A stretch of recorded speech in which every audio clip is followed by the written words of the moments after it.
Good. Good evening and welcome to the Township of Woolwich Special Council Budget Meeting on January 9th, 2023. Happy New Year, everyone.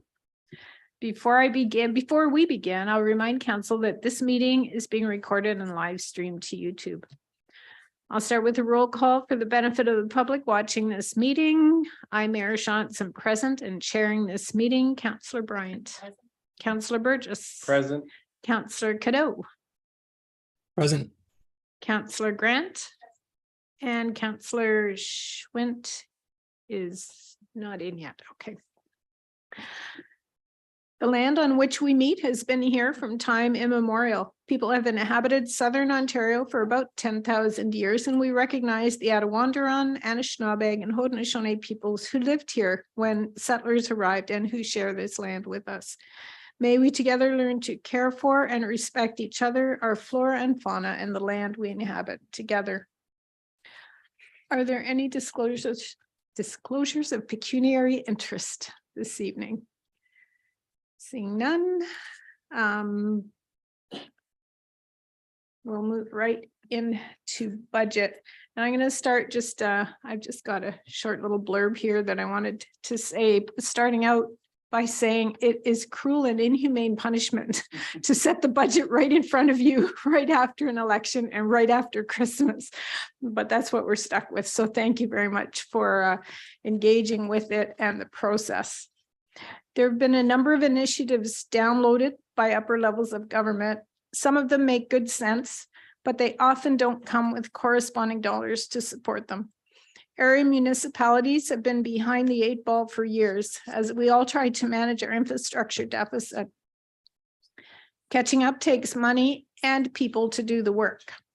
Our infrastructure reserve fund contribution has increased steadily each year, and that has helped us to leverage money from other levels of government and to support projects that would have had to have been put off. So I do want to begin by thanking staff. I've heard time and again in various places that this year's budget will be the toughest yet. Emerging from the pandemic with inflation at a high that we haven't seen for quite a long time, with rising interest rates, it makes it difficult to predict what will come. Knowing this, Richard began the budget process back in last April, May, and for senior staff, that's about 3 months earlier than usual. They kind of finish off one budget and jumped right into the next. So I also wanted to say that while the recommendations seem to fall in line with inflation, I can assure you that it wasn't just a let's pick inflation and do a budget that matches. Staff looked at each department's needs and wants and then began paring back. And Richard will speak to that in a little more detail. They used our strategic plan and business plan to guide their priorities. And then I think is when the horse trading starts, trying to find a common ground to something that they think might be reasonable to bring back to us. It's been a long road for each of you. So thank you, staff, for your persistence. And it's not over yet. And your thoughtfulness and your ongoing dedication to the people of the Township of Woolwich.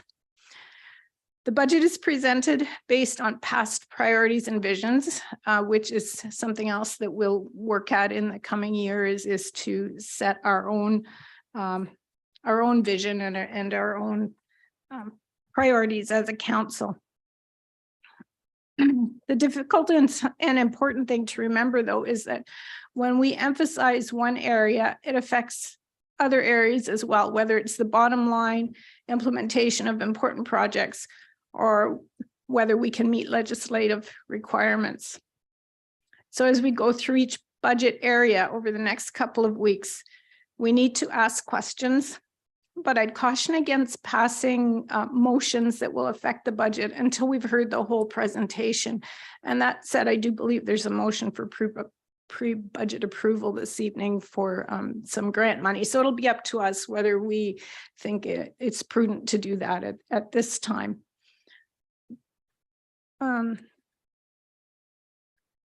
Yeah, as we address each department budget and perhaps come to some kind of consensus of changes that we might like, Richard will keep track of those changes and the effect on the bottom line. So even though I said we don't want to make motions, we will give direction to staff in certain areas. We'll have we'll sort of find our way through our priorities and the budget process. And at the end of the evening, I'll ask Richard to summarize what he's heard from us, and we'll have a chance to say whether that's what we meant. And he'll tell us where we're at. After all the presentations, so a week on Thursday, we'll see what I anticipate will be a slightly modified version of the budget, and then we'll start engaging in a more fulsome debate. And we've allocated one night specifically for that debate, and we'll see where we get that night. It's one of those things that we just don't know until we get there. So you know, we'll try to get through it in a night. If we can't get through it in a night, we'll add another night. The only other thing I wanted to add is, so staff have brought forward the best that they can do with the priorities that they've seen. If you have lines in the sand that affect your decision-making, let staff know. So for example, if you're saying, there is no way that I can live with anything more than X percent, make that known, and we can have a bit of a discussion around it, and staff will work with that when we, you know, as they go back and work through the process. And I think that's all I have to say. And at this point, I am going to turn the meeting over to our Director of Finance, Richard Petherick, and he's going to introduce the budget and take it from here. Thank you, Madam Mayor. So I'm just waiting for the presentation to come up. So that's maybe just a slight delay on that. You know, I think as Mayor Shantz indicated, it has, at least in my time being at Woolwich, has been one of the most difficult budgets that we've had to work through. It is something that we knew, especially coming out of the pandemic and knowing that we're going to be in some high inflationary environments, trying to work through that, because as we were going through 2022, we definitely saw a number of our, I would call it, basket of goods increase significantly in price. And so we were kind of anticipating that as we were going through the 23 budget discussions, we were really going to have to start to hone down on what we believe from a staff perspective, what the priorities we feel should be played out and presented to council. And yeah, and I think it culminated to the draft budget that is before you. So if I can just wait and see. Yeah, he wants me to keep talking. I'd rather just get right into the budget. And you know what I mean, and you're going to see, I can probably just start to go through a little bit of the slide presentations, because everything I'm going through tonight is in the budget report. So that is the FO1 2023, the draft 2023 budget report. It is significant, and I think Mayor Shantz really hit upon it. It's a difficult thing, I think, for council, especially new council, to come on board, essentially get elected in October. November, we're kind of going through some orientation. We've had a one set of meeting in December, and then it was like, and here's a 400-page document for you to read and hopefully understand.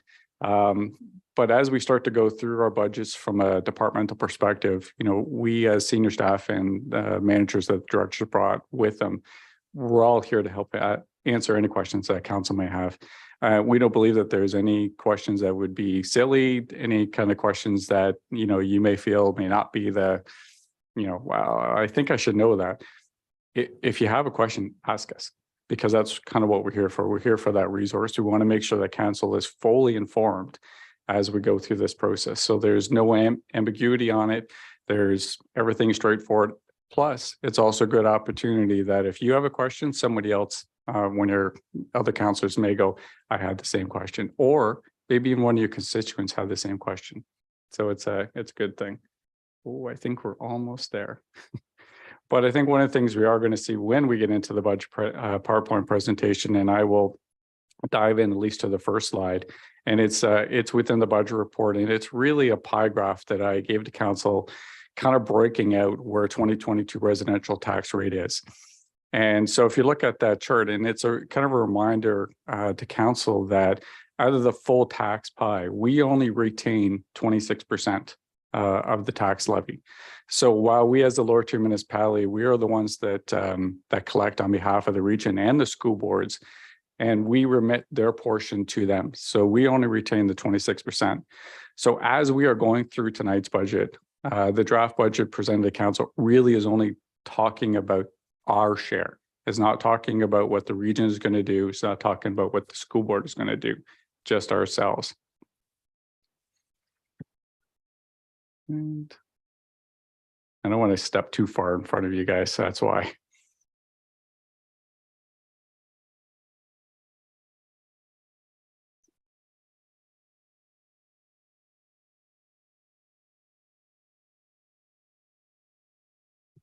We could start with a 5-minute break instead of taking one later. Yeah, sure. I'm just wondering if we know at this point what the region's tax rate might be falling in. If we have any idea. Yeah, we haven't done our budget discussions. The report came back 9.8, I think. Yeah. Yeah, and to you, Madam Mayor, I know even just the same as us, the region typically presents earlier than I think they would have at this time, and I think even from then, they've been grappling with the same issues that we've been grappling with as well, trying to find ways and efficiencies of sort of bringing in a reasonable tax rate. And I know they've been struggling with that.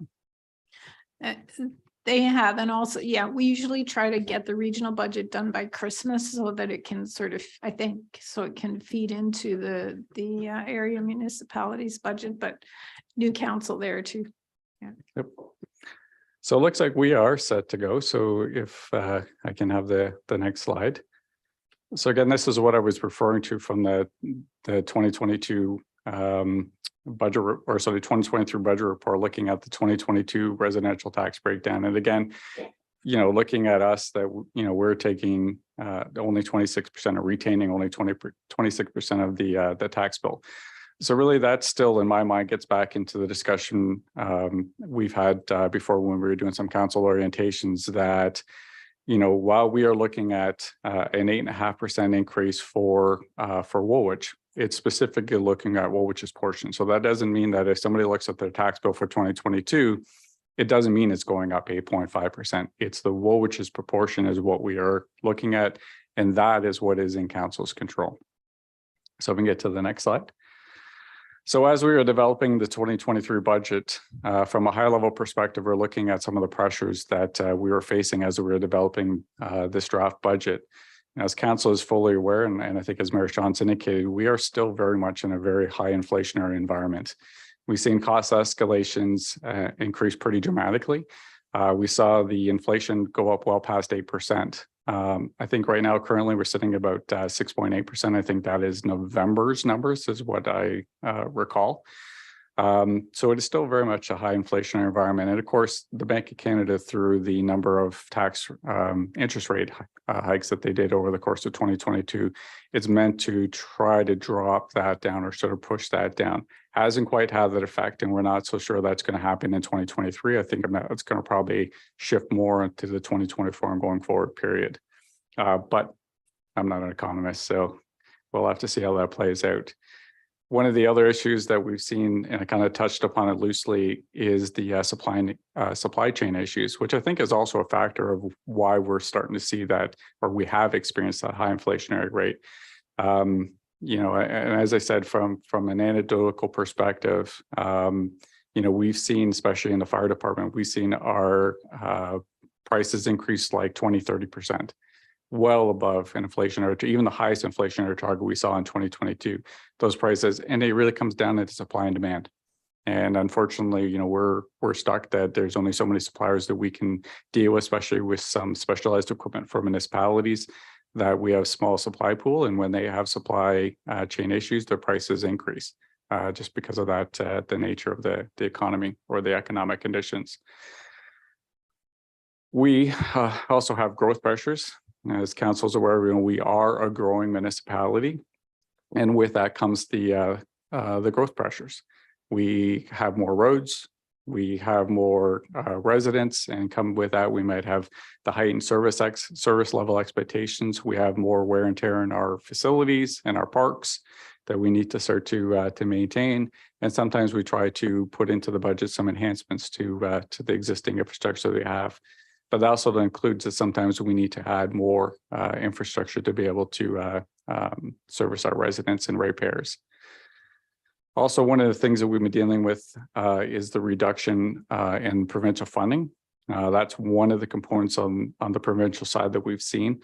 As the report would indicate, that we've seen a reduction in our OMPF for the Ontario Municipal Partnership Fund. This is the only significant operating grant that the township receives. We have been seeing a decrease for quite a number of years. And we again have seen another decrease of about 49,000 for 2023.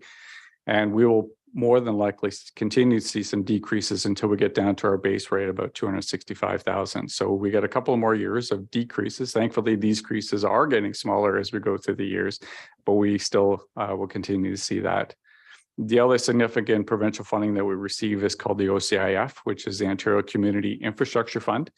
And that is more on the capital side.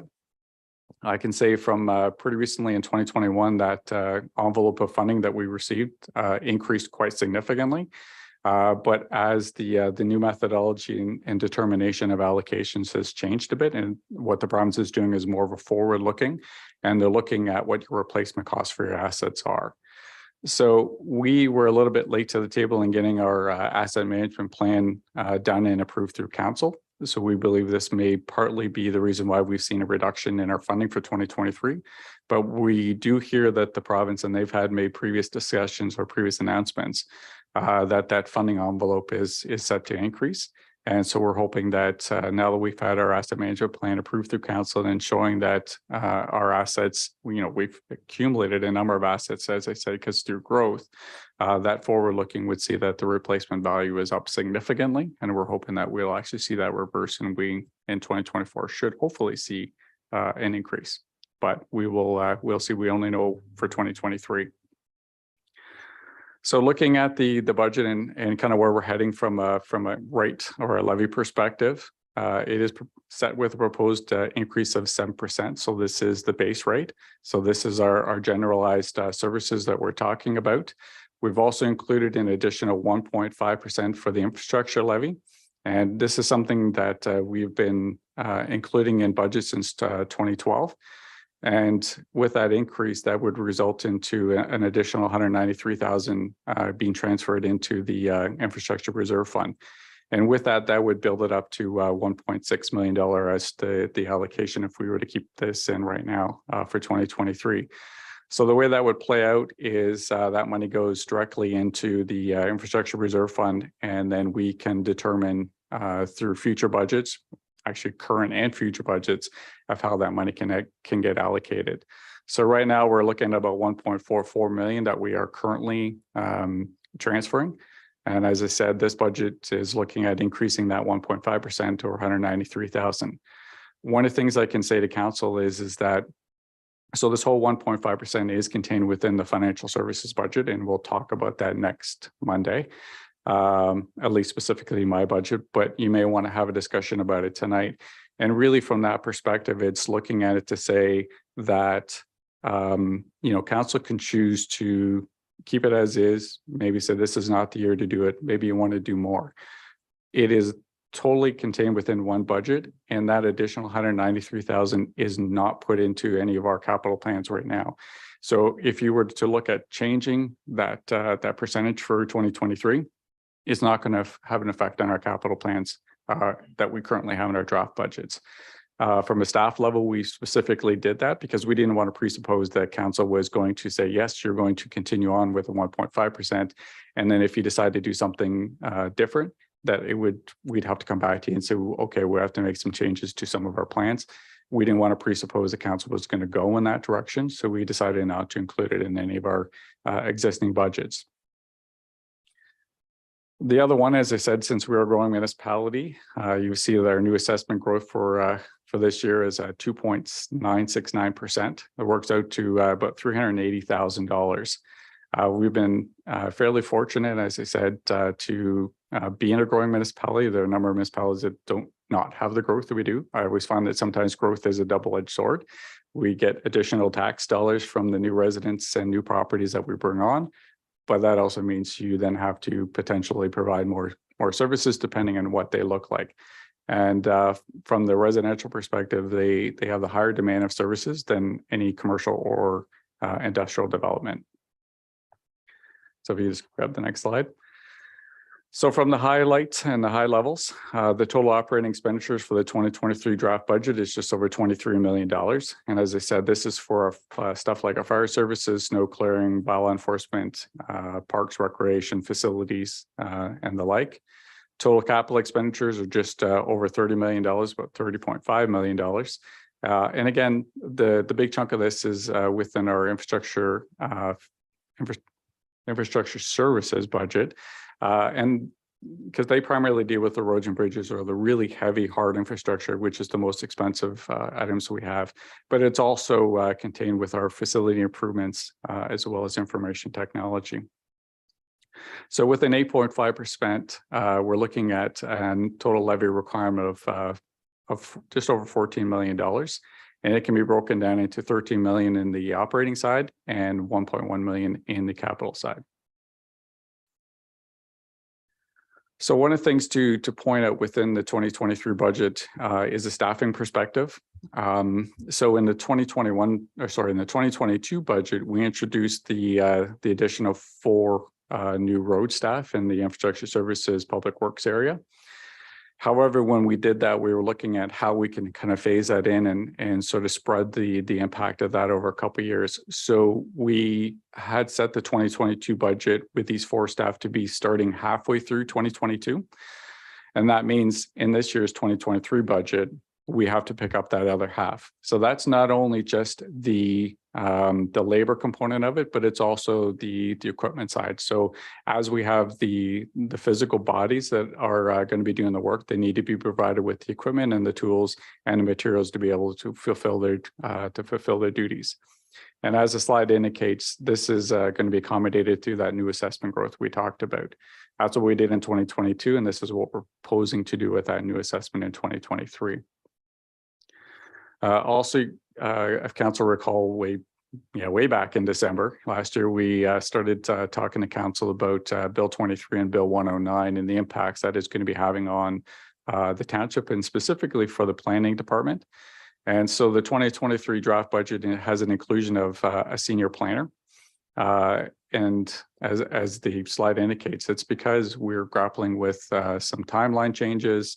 We're, potentially some downloading of services that are going to be coming into the township, and those additional resources are going to be needed to make sure that we can actually get our applications done properly, and as well in a timely manner that's set out in the new legislation.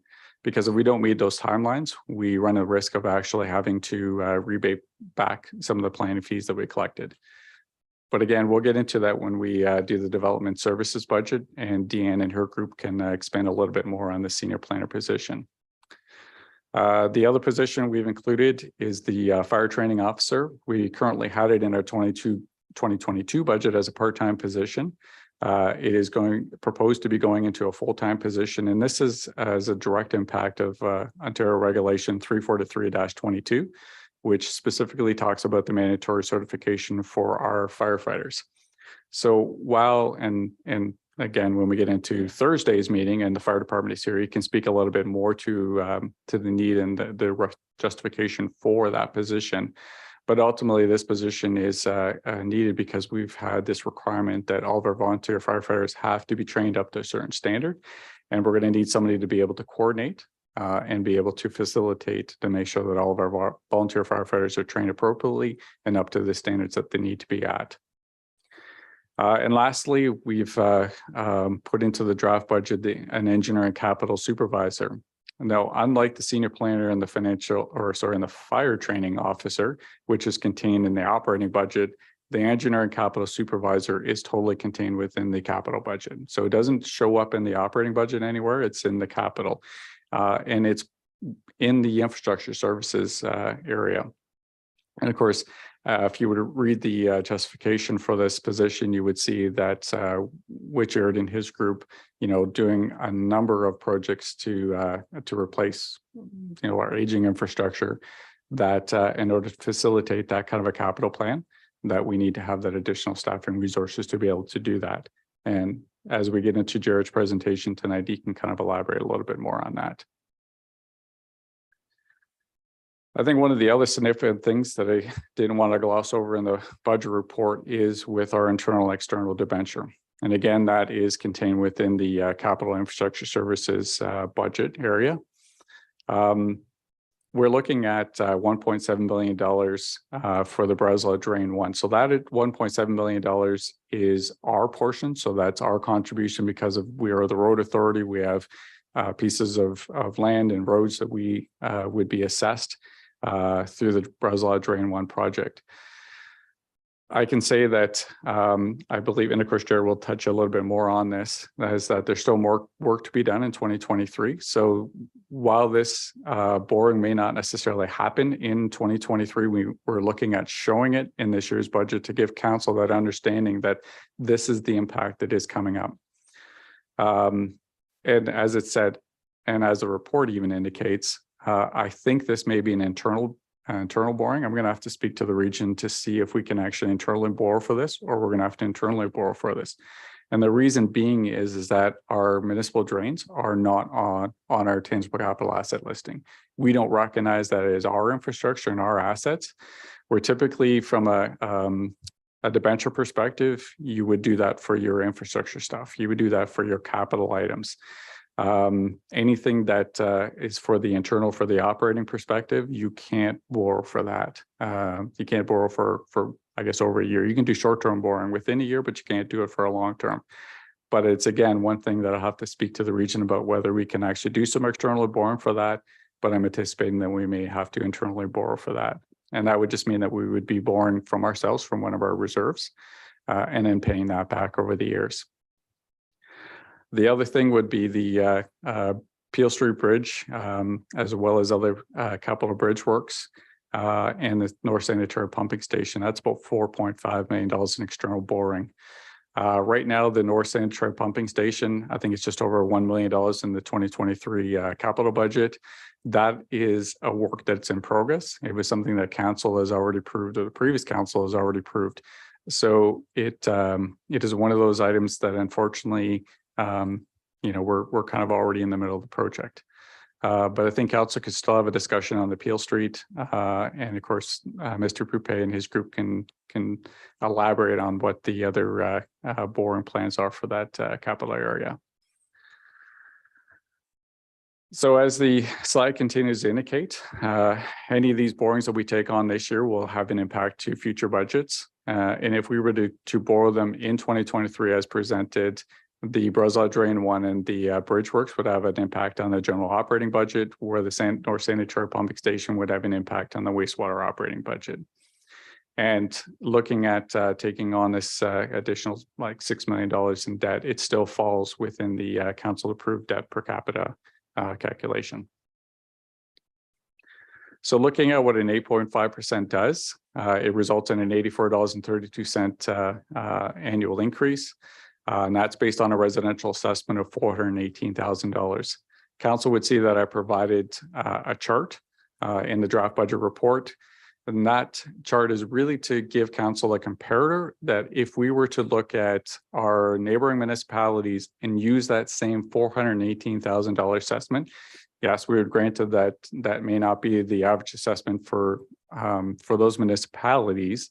But if you try to compare it based doing an apples to apples on $418,000, it gives you an idea of kind of where everybody would fall.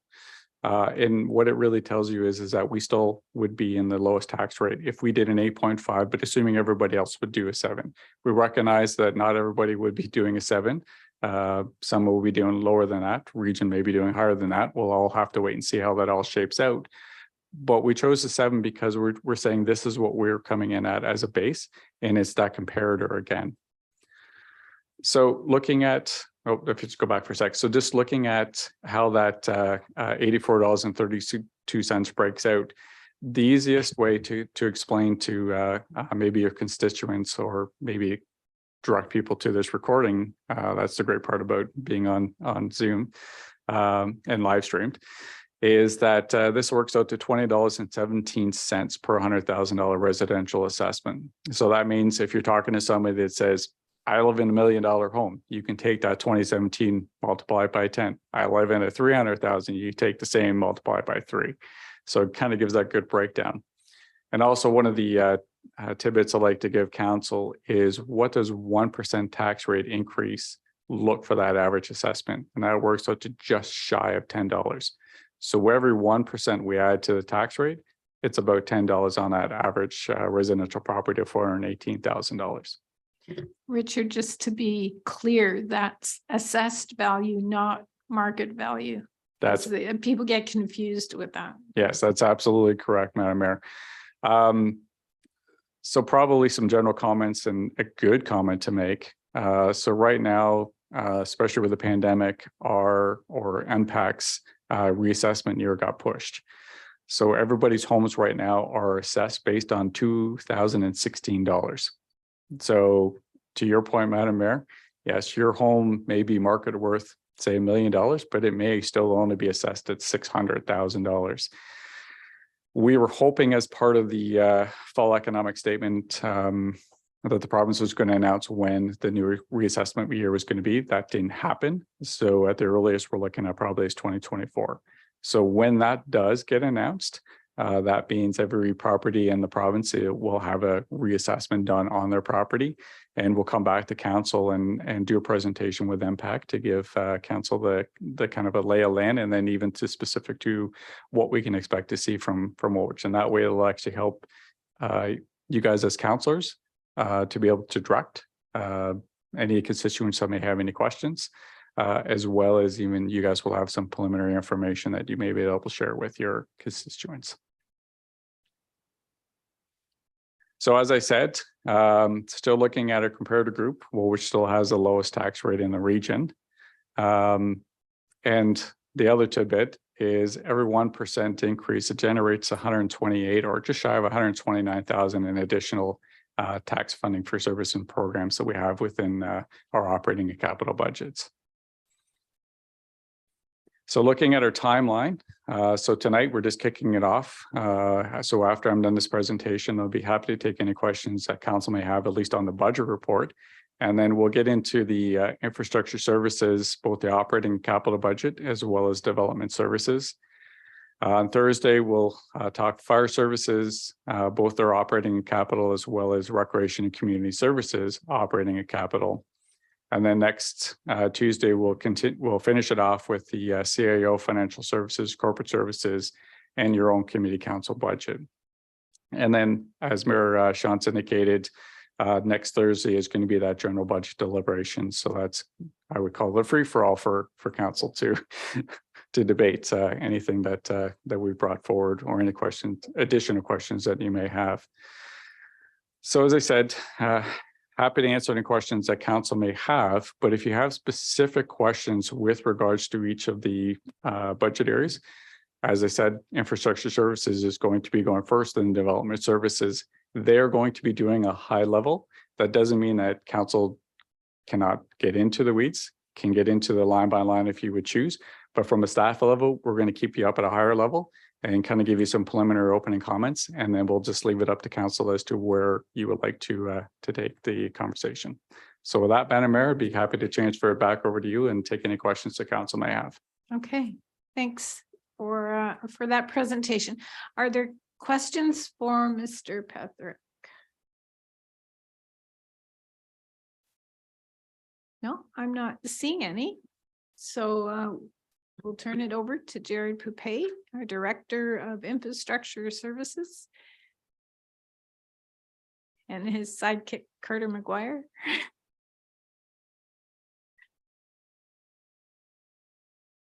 The floor is yours, gentlemen.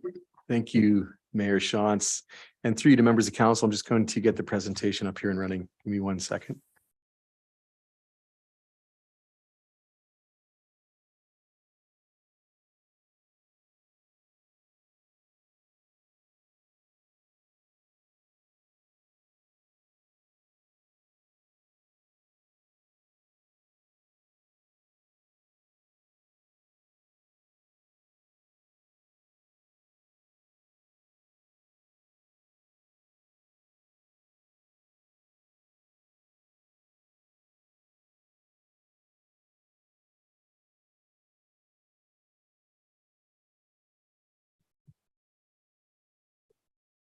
We're having some technical difficulties this evening. If you're watching from home, just bear with us.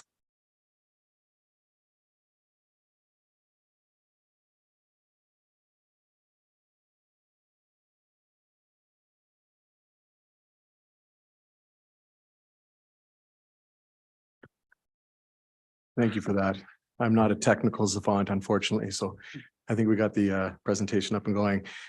Just to follow up on Richard's presentation, I think we would echo what Richard had said, and certainly from a senior management perspective, this was an incredibly challenging budget for a number of reasons. Obviously, growth pressures are huge. The lay of the land that we're all finding ourselves in, we're not immune to that anywhere. And I think Woolwich, unlike maybe other municipalities, has really just the growth pressures are very unique. I think under the region of Waterloo, we are the fastest growing municipality within the region. That was echoed again through the region's official plan amendment, and seeing where growth was slated predominantly in the Breslau area or the southwest section of the township. And we do provide a high level of care to our residents and our constituents. So I think for all those reasons, it was definitely a challenging budget, and one that has been ongoing for some time. So without further ado, and forgive me, I got a few computers on the go here.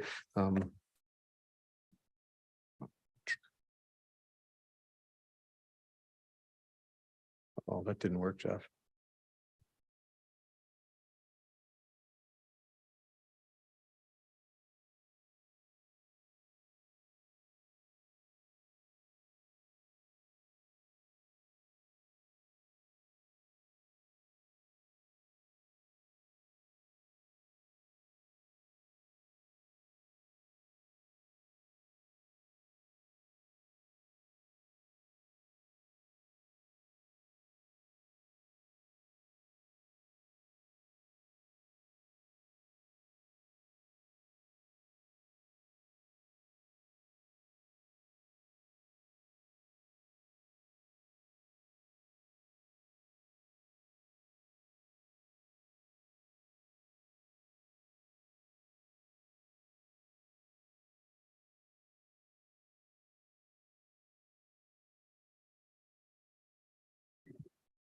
Who wants to sing? We used to put that on Larry. He never did for us, but I would say it's an example of where in the old days, this is where the clerk's office would run out and make paper copies.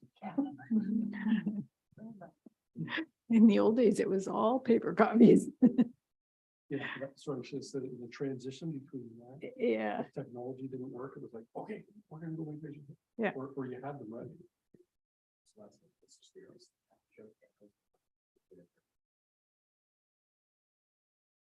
the My apologies. Technology is wonderful at times. So with that, Over to you. yes, thank you. Okay, thank you. Through you, Mayor Shantz. I think some of the highlights we have for this budget presentation under the operating side of things would obviously we are responsible and we are legislated on our operating side. Number of old regs that apply to us, minimum maintenance standards with 23902. Asset management that Richard had alluded to is a regulation that we need to be compliant with, 58817, and obviously the Municipal Act as well. So that sort of encapsulates what operations does and what we need to align ourselves with. Richard did highlight that we do have a full year now of the implementation of 4 additional road staff. And I think just to put that into perspective, prior to that being approved by council last term, We had only 4 road staff for the entire 350 kilometers of road system in Woolwich. So I think we have doubled the size of our staff. It was much needed and something that we're very thankful for that we've been able to do. So now it's facilitating that work plan and executing that work plan this year. So that is a major driving force to the operating budget and the increase when you're looking back over the past few years. The reduction to unfortunately, this is one of the struggles we've had to deal with is while we're going forward at times, we have to look to see, we only have so much money and we have to make some fiscal decisions. And one of those were we had to reduce the gravel program, surface resurfacing program this year, as well as the surface treatment program to the tune of about 160,000. So that's something I think this council needs to be aware of, because that's not something we want to continually do, but that's something we've had to manage. So it's something we'll have to continue to discuss, and it will come back in future budget years. We are fortunate to be able to absorb that under the surface treat and the gravel resurfacing program this year, but it's not what we would see as the long-term solution to that. That's something that we need to continue to move forward with as we are looking to convert roads from gravel to surface treat as well. We have adjusted the budgeting for winter control. That's something, if you track over the past few years, we have typically run deficits. So it's something that we've looked to try to inch and move that needle to be a little more accurate. Of course, we are always at the whim of Mother Nature, but we do have a winter reserve budget, or a winter reserve, account. And it's something we have not been able to deposit money into. We've been always on the deficit side. So I think that is something as well that would be nice to have a reserve at a certain threshold that council would see fit, and then, look to reduce that budget going forward. But at least you're not pulling out of a deficit every year. You could be pulling out of the bank as opposed to what we're currently doing. And we did start to move forward with some stormwater management maintenance. We are continuing to do that. That's an important piece. Again, there's legislation surrounding that. It is environmental stewardship. It's important. And it's a service that we have been deficient in. So we had our first go around with some what we would say invasive and overgrowth in some of the ponds. And that's still the approach this year, is to tend to those areas. And of course, we need to communicate properly with residents and area residents to explain what this looks like and what our long-term plan is with those stormwater management facilities, because they are assets and they are pieces of infrastructure that are important. Flood mitigation, also quality control devices. Moving into the capital side of things. Last year was the largest capital budget that the township had put forward and was approved. This year is even larger. I caveat all that to say that this budget was crafted around the request for additional resourcing in the form of an engineering project supervisor. And so that was the thought process behind the budget. But again, a number of items in that budget are out of the township's control, namely regional projects, growth driven projects. Those are projects that we look to align with, because there are benefits both fiscally and from an efficiency standpoint as well. So those are things that sometimes creep up on us. Sometimes we know about them. And of course, we all know that the region is a different municipality, and they have their own decision trees as well. And they're faced with the same supply chain, the same challenges that Woolwich is facing as well. So I think we do want to line up all those work programs where possible. Our annual paving program and our capital bridge culvert programs are about 6.5 million this year. I think I just bring that to light because that really does fall to one person. It is the development technologist. Part of the wrestle we had at senior management was putting together, when we started the budget process, we sort of threw everything into the hat. We didn't look at what was reasonable or realistic. We said, what are our needs in Woolwich from our own vantage points as departments? And it was fascinating to see, all of the requirements, requests from different departments. But from our department, we had put forth a development engineering technologist an engineering technologist and a capital project supervisor. So we had put a request forward for two. But when all the dust settled, we were able to come forward with the capitally funded engineering project supervisor. But the intent is that project supervisor, while they are capitally funded and work on these capital programs, would help that development engineering technologist in regards to some of the paving and bridge work, because that's where it does reside with that particular position. And that is a very busy position in the township. We do a lot of work on our road network, and it is important work to do to maintain that and to ensure that we actually are being efficient and effective with our dollars spent. One thing that we've changed as well is we were doing some road conversion out of our operating budget. We didn't feel that was appropriate. We thought that capital investment should be shown up in the capital budget. So that is our approach moving forward. And then from there, once that conversion happens, and that conversion can be gravel to surface treat, it could be gravel to hot mix, depending, but typically it would be a gravel to a surface treat type of remediation. And then you might have a surface treat conversion to a hot mix conversion. And we have, there is some past reporting that has looked at the cost benefit to all of that. And we do see what we've been focused in on was our southwest corner. We have very little horse and buggy traffic down in the Breslau area, but it is a long way to go for our graders. And so we saw that as an efficient use of conversion to take some of those gravel roads, convert them to hardtop or surface street, where it's really on a 7-year cycle. We don't really do a lot of stuff in between that. So every 7 years, we kind of go in there and do a resurfacing. It's quite effective and efficient. And then you don't have the dust suppressant to deal with. You don't have the regrading constantly throughout the year. So it's less maintenance overall for staff.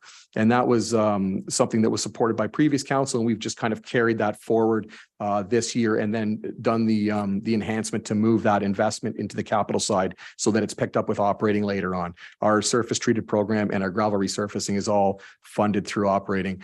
This year is unique in that we have chosen Vance Road as the township road, and we have Jigs Hollow Road from Northfield up to about Peel Street, which is really being driven by the approval of the gravel pit on Peel, and that is a requirement then of the owner of the gravel pit to upgrade the haul road. So there is an enhancement that will happen, and we are proposing to take that on, being funded by that landowner, and then we would execute that work through our tender. So you're seeing that's reflected in the capital program. We had also another fiscal decision we had to make was Duke Street. We were hoping to be able to reconstruct that year. That would have bookended nicely with reconstruction at Church Street.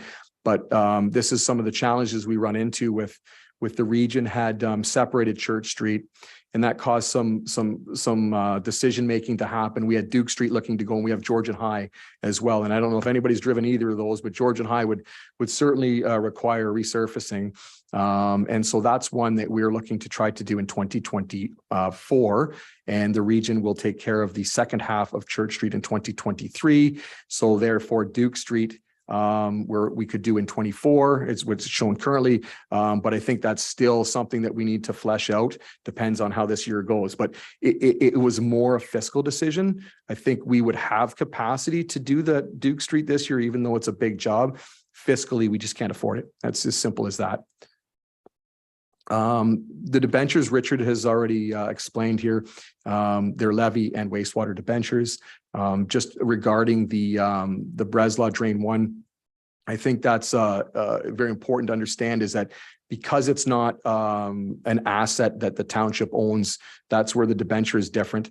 And just inherent of municipal drains, it's all about benefiting properties paying. So it's not a general tax levy that pays for municipal drainage. It's under the act. It's anybody who benefits from that drain along that watershed, even if they're at the upstream end, they never flood, it doesn't matter, they contribute to, they would be a cost. And that cost is determined by a drainage engineer. And in this case, council did award a drainage engineer to look after Breslau Drain 1. So we're quite far in the process, but this council will have the pleasure of making the decision to move forward with that. And we showed this in our budget last year. We were hoping for a report. It didn't come. We're anxious to see that report in either the summer or early fall of this year. And by having it in the budget, we have options now to either a tender. If it goes smoothly, we can tender in the fall for work to occur in 2024. Or there are a number of appeal processes that all of those people within that watershed would be able to go through. One of them being a court of revision, which would be counsel. They could come and plead their case if they had any concerns or issues with the assessed value. And then there is the drainage tribunal in Toronto. But that just, what that does is extends the project, and it does add some cost. That's something that's been well communicated to the residents that, you know, if they feel legitimately they have an issue, feel free to follow through on those appeal processes. But if they are just looking to either stop or stall the process, that's not really the vehicle for that. It just adds cost to the overall project and delays that. And we can't lose track that the project came to be because we had some residents experience significant flooding in their homes. So that's really what was driving this. And then it gets complicated with the development all around it. Breslau in general is unserviced. So there's some challenges to that. And that's why it's taking a little longer with the reporting. But all in all, I wanted to give a bit of a highlight on that project. And that is a debenture that was always determined to be internally funded at some point. We just had received a revised cost estimate recently, just before budget was ready to be distributed to council. And continued growth in infrastructure renewal pressures. That's asset management, our core asset management plan. That was on our department to complete. We unfortunately were not able to meet the timeframes legislated. It was a very hard hammer that the province laid out, because they have talked like that in the past, but they've never actually done it.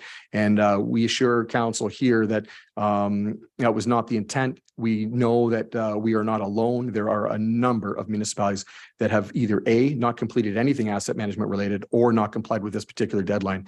So I don't want this council to feel that you know, we were sitting on our hands. It was simply not the case. It's just a very, very big animal to look at your assets. The next deadline is 2024, and the ultimate one is 25, but that is to include all assets, everything that the township owns. So right now we were fortunate just to be able to deal with the core assets, which would be your roads, your bridges, your sewers, your water main.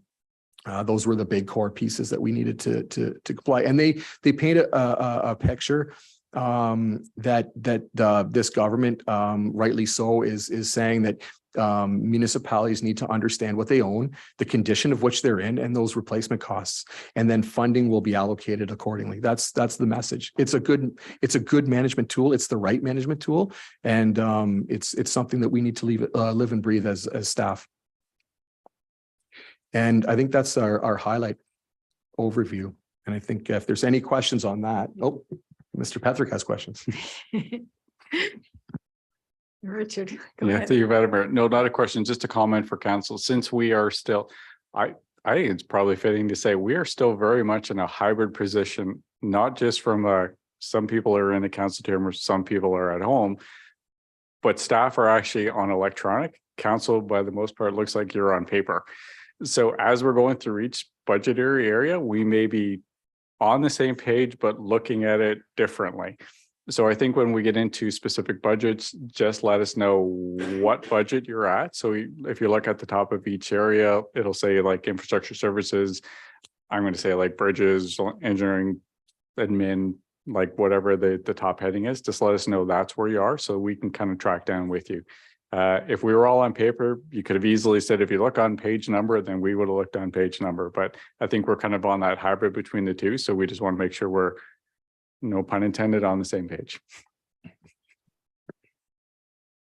So I don't see any paper on your desk. I just, okay, we'll figure it out. It might be a little bit complicated. Are there questions right now for Jared Bonnie, Councillor Bryant? Thank you. Through you, Madam Mayor, to Jared. I have a question about the Jigs Hollow Road. How much is the cost to pave that section of road that we're proposing? It's a good question. Through you, Mayor Shantz, to Councillor Bryant. We haven't finalized that number. That is number we are waiting on from the developer, but we have picked a large number at this moment so that we would not be under budget. So I think we're showing right now around $1 million to do that, but we expect it to be certainly less than that. It is being funded by the landowner. So there is no impact to the tax rate here at all. So follow-up. Are we paying anything for that? Because I thought the minutes of settlement stated the only cost that we paid was $50,000, which we allocated when I was on council the last time.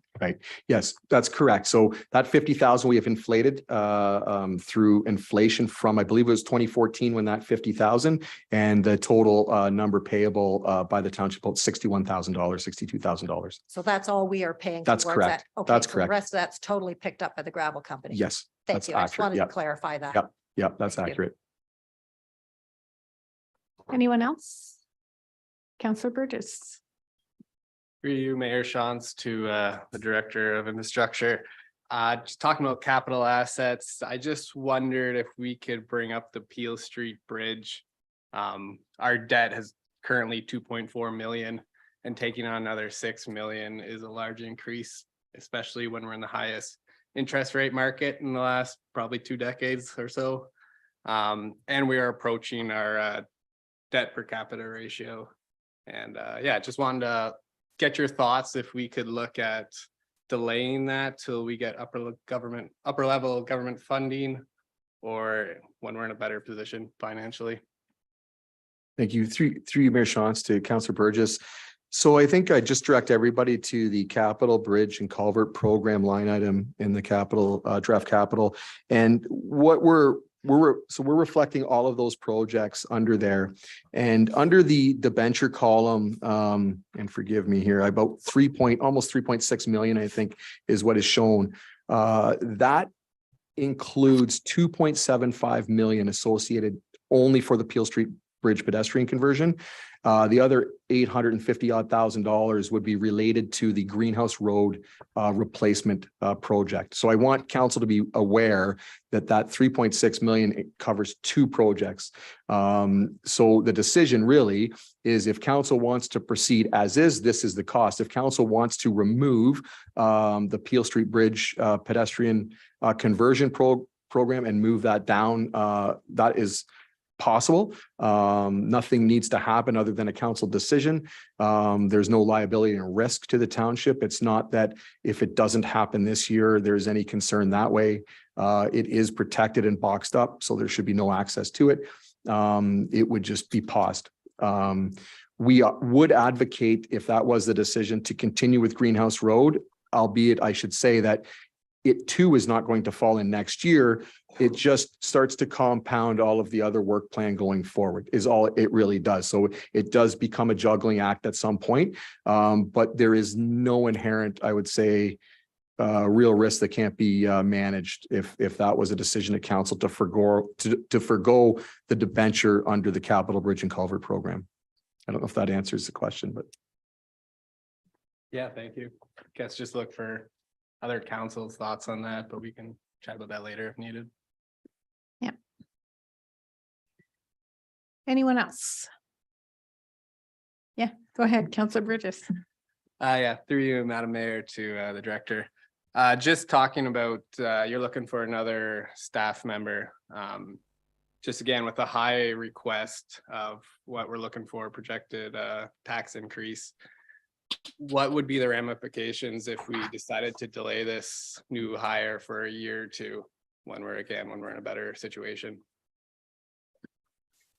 Yeah, through you, Mayor Shantz, to Councillor Burgess. It's a good question. I mean, we're asking because it's a need. We were looking at the program, and $23 million in the capital program was built around the additional resource. So the impacts, I guess, simply put, the engineering piece, there's significant engineering, almost $1 million worth of engineering shown. That's work that needs to happen. Some of this work is being driven by water main replacement that's aged.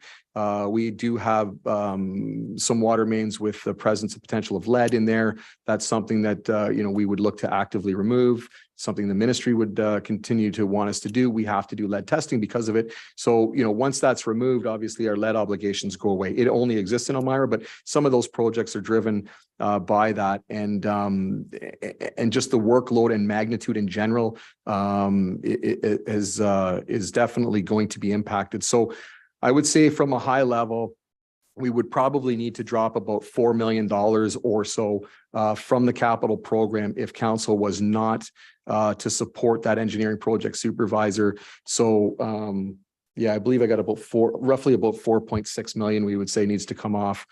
Could be even 5 million to come off. It's just, there's not enough resourcing to complete that. And again, it's a possibility. It just appreciate that the impacts is what they'll be. And that is going to further compound the challenges next year. I think what's important to look at, if we had a $23 million capital program this year and we had, 12 million next year, 12 million, like it wouldn't be a big deal. You can slip and slide and pick some of those up. The problem we're running into is that we've got 23 this year, 20 some next year, 20 some the year after.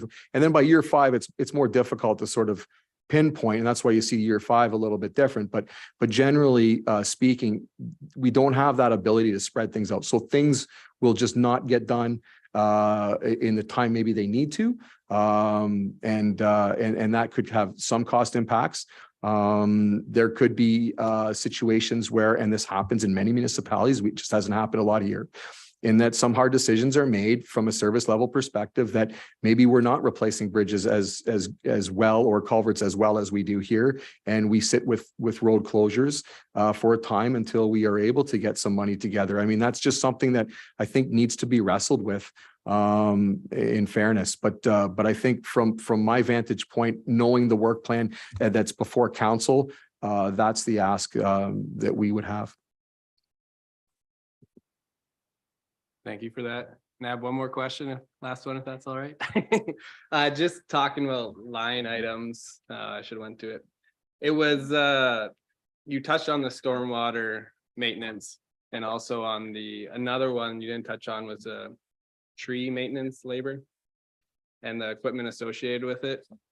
Between the two of them, it's 100,000 increase over the previous year, approximately, a little more than that. And all the previous years have been minimal. Is that going to be an ongoing cost, or is that just us playing catch up in those areas and going forward, it'll stay low? Through you, Madam Mayor, to Councillor Burgess. That is kind of allocated to the increase of staff that we have to be able to keep the cost down in this year's budget. That's work that needs to happen. That's work that we haven't been able to get to over the past few years. So the funding source was put into that. Because it carries very little material costs, the equipment costs are fairly low, and it's mainly just staffing and labor. So instead of being able to build or perform other work, that was the easiest way to get work that we have been deficient in. We do have roads that do need the work, so we kind of put that money towards that. Did that answer your question? Yep, sounds good. Thank you. Okay.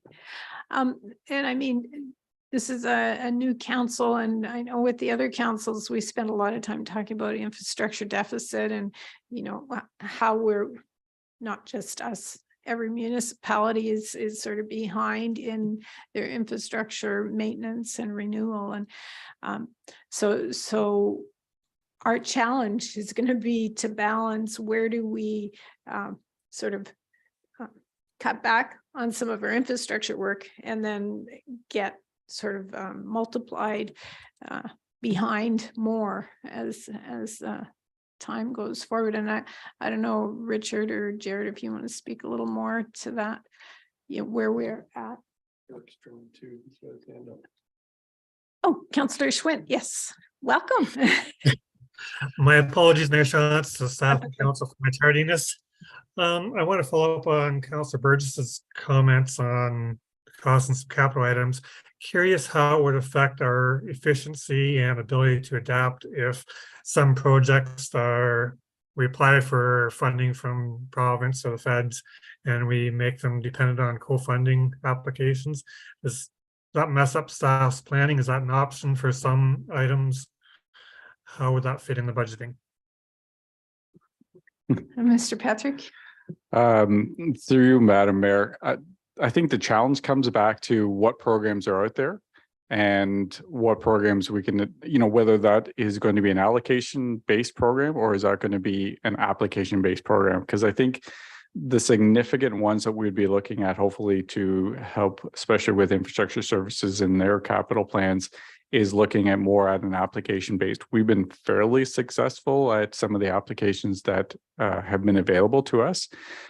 But unfortunately, it really depends on what is out there and what is available, which makes it sometimes very difficult for us to be able to capital plan, not knowing what is available. And then even when you get to the point to say, I know this program is available for us to tap into from a funding perspective, it doesn't mean that you're going to be successful, which makes it incredibly challenging for us to be able to forecast that, which is why I think councils in the past, and I'm hoping this council as well will be advocating to the province and the federal government to have an increase to that reliable and stable funding source.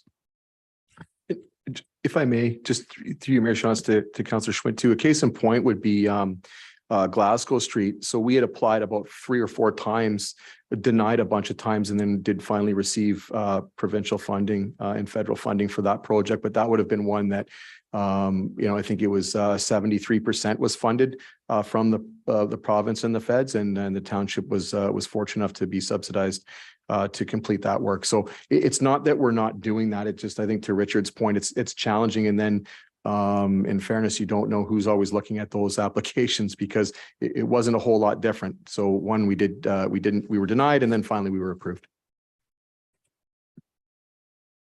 Councillor Schwint, did you have some additional? So just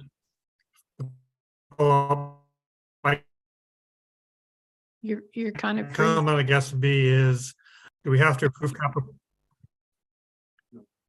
Turn my video off, that may help. If I'm clear now. Yeah. Can we defer approval of capital projects until applications are approved? So we don't say we're gonna do the bridge unless we get 70% co-funding or something? Yeah. Yes, you can. Yep, that can be absolutely council's decision if that's their will. Yep. Thank you. How does that affect your planning and your budgeting then? Right. To Richard's point, it becomes very difficult because you are putting together a plan that you feel needs to happen. And then basically, if there aren't any funding programs or we are unsuccessful, it would have to be very clear on what projects we're not moving forward with until we receive that. So I would feel that council would have to select those up front and say, these are programs we're not going to move forward on unless we get funding. Then that gives us direction to apply for specific programs and keep our eye on those applications. But then obviously, if we don't receive any, we're not doing those programs unless council makes a different decision at either another year or throughout the year. So, and then, yeah, just a second, but then you would juggle the other priorities accordingly then in your planning, maybe add something else in or just take that out depending on what our direction was. Yeah, you're right. I think you would be, you would probably have to account for, if that's not happening, what are you going to do? So now you start having these maybe provisional projects on, if we don't receive funding for this, and if council's still supportive of a dollar amount for the capital program, we could look to do these. But again, it becomes challenging. And if council is decision to not do them because of fiscal constraint, then obviously we wouldn't add any more to it. And we would be wholly dependent on receiving that upper government funding, I would say. Mr. Patrick, go ahead. Thank you, Madam Chair. Just a couple of comments. One, I probably should have said that through the preamble presentation from the introductory of the draft budget. And I think Mr. Poupé kind of really touched upon it. While staff have put their best foot forward, Madam Mayor, I think you even touched upon that in your remarks as well. Staff have put their best foot forward in recommending a budget to council, but ultimately council, is the one that's going to decide what is the priorities that you guys feel is what is going to be the best interest of your constituents and those within the township. So while we make those, professional opinions, ultimately it's going to be up to you, and we will guide you the best we can, and we'll be there to answer any questions you guys may have. And again, as we're going through this collaboration, we know that we're going to probably make the best decisions because we are going to be doing this as a group.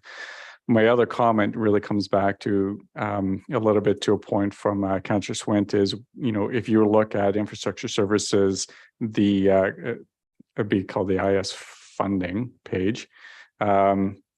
it actually has a category called upper government funding required. So council may decide to say, you know what, we generally are okay with this project, but we don't want to proceed unless we get funding. So council may decide to say, okay, let us, instead of taking it out of whatever reserve fund or could be from a levy perspective, we generally are okay, but we don't want to do it unless we have a grant. And we can sort of make that change and still reflect it as it's a priority of council, but it's subject to. Councillor Schwint, did that answer all your questions? I can't see your, if Yes, that helped. Thank you. okay, thank you. I can't, on my screen here, I can only see you if your video's on, but Okay. so just remember that too. Much I like- won't see your hand either. Councillor Cadeau, yeah, go ahead.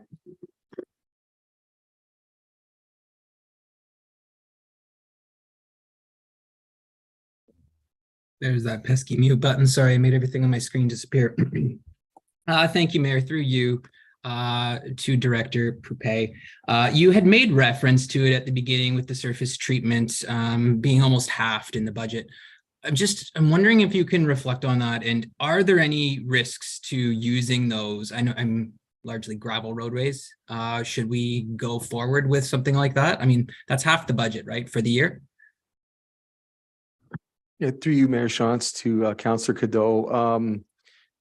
So we typically, on average, have been budgeting around $225,000 to $260,000 for our surface treat program. Obviously, as part of the conversion of gravel to surface treat in the sort of, we'll call it the Breslau area in the southwest side or southeast side, sorry, we're going to need to start to increase that. We've been fortunate, I would say, and what has allowed us to kind of do this without any impacts to your question is that because we've been on a pretty tight 7-year cycle, we find ourselves with a bit of a gap year or two where the roads are generally in good shape. There's not, you might save a little bit of money on what we do is we do hot mix padding. We do some padding of the surface prior to laying the surface treat down. So there might be some slight increase to costs through that because if anybody's familiar with surface treated roads, they are not built to withstand heavy traffic. They're more of a flexible roadway. The base underneath isn't fantastic. And so you do get some rutting over time. And we find that 7 years is a really good time to come around and do that. So if we spread that out on a few of roads, which we're proposing to do here, to so maybe a 9-year cycle right now, I think that's really the only risk is there might be some slight increase to that padding costs. And that's really what's happening. But I think that the message we want to convey is that that's not a great solution to sort of have everything else happen, right? I think that's what we're saying. We can manage it without risk in this case, but we just don't think that's a really good long-term solution. Thank you. Councillor Grant. Thank you. Through you, Mayor Shantz, to Mr. Poupey. One of the questions I have is there's been some suggestion of maybe delaying the Peel Street Bridge or perhaps waiting until we have additional funding. Is there a proverbial drop dead date for when we would need to address the bridge where it's beyond repair? Right. And through Mayor Shantz to Councillor Grant, that's a good question. So it flowed through an environmental assessment process that does have a window to it. It's a 10-year time frame. However, there are ways to continue to, we'll say, juice that 10-year term up as long as you're moving towards that end result. And that can be as simple as acquiring land, doing some enhancements. There's some things we can do to kind of extend that time frame. So I think that's something obviously council needs to wrestle with as well. If this isn't the year, at what year does that need to happen? And then I think that's something that can easily be accomplished if it's within the 10 years. As soon as we start getting past the 10-year, I think we need to plan on when we're going to do trigger times of those sorts of things. Something that staff has wanted to do is build turnarounds. That's, I don't know if anybody's driven down there, but do yourself a favor one day and drive down that road and picture yourself in a big snowplow, try to turn around at the end of that road. It's not great. So I think that's something that we've been advocating to at least build those, and we'd like to do those sooner than later. If council was supportive of the budget to some degree this year in the capital program, something we would look to advocate to see, would we be able to build some of those turnarounds this year? Or is that something that council would like to forgo next year? So I think it's a council decision ultimately, but just so that you can make a well-informed decision is we just need to be cognizant of those timeframes. Thank you very much. I know I've been there. Those ditches are pretty steep. So I have a secondary question, specifically a line item. Under roadside, there was an increase of $75,000 for the sump pump reallocation. Could you just give me a little more detail on that particular item? Absolutely. Through Mayor Shots to Councillor Grant. So we've had this sump pump relocation line item in here for a number of years. Generally, it's been around $15,000 or so. We do, like most municipalities, we have challenging areas. Mary Hill is one of them, and that's what this was pegged for. Sort of St. Boniface area up there. We've had some significant groundwater issues that people are discharging to the roadway. It's creating unsafe conditions. We've sent out some letters notifying residents. And what we thought was prudent was to show money in the operating budget where we could look to sort of mitigate some of that. And really, the struggle with sump pumps is there's a whole host of different things and lay of the land becomes, I mean, some of these people we talk to, we go in and visit their site and say, can you discharge to the back? Sometimes it's feasible, sometimes it's not so feasible. And then, you know, we can't have people discharge across the road and have it all ice up. So in fairness, what can they do about that? It's probably very little unless there's support from the municipality. And one of the ways we can support that is provide them a proper outlet underground. So the easiest way to deal with all this is under a reconstruction project. Obviously, you've got a bit of a clean slate. We do add storm service laterals to those where active sump pumps exists currently. So that is a practice we've been doing. The problem is in Maryhill, we didn't pave that too long ago. And we did cut some of those back. I appreciate that we have been involved in some of that.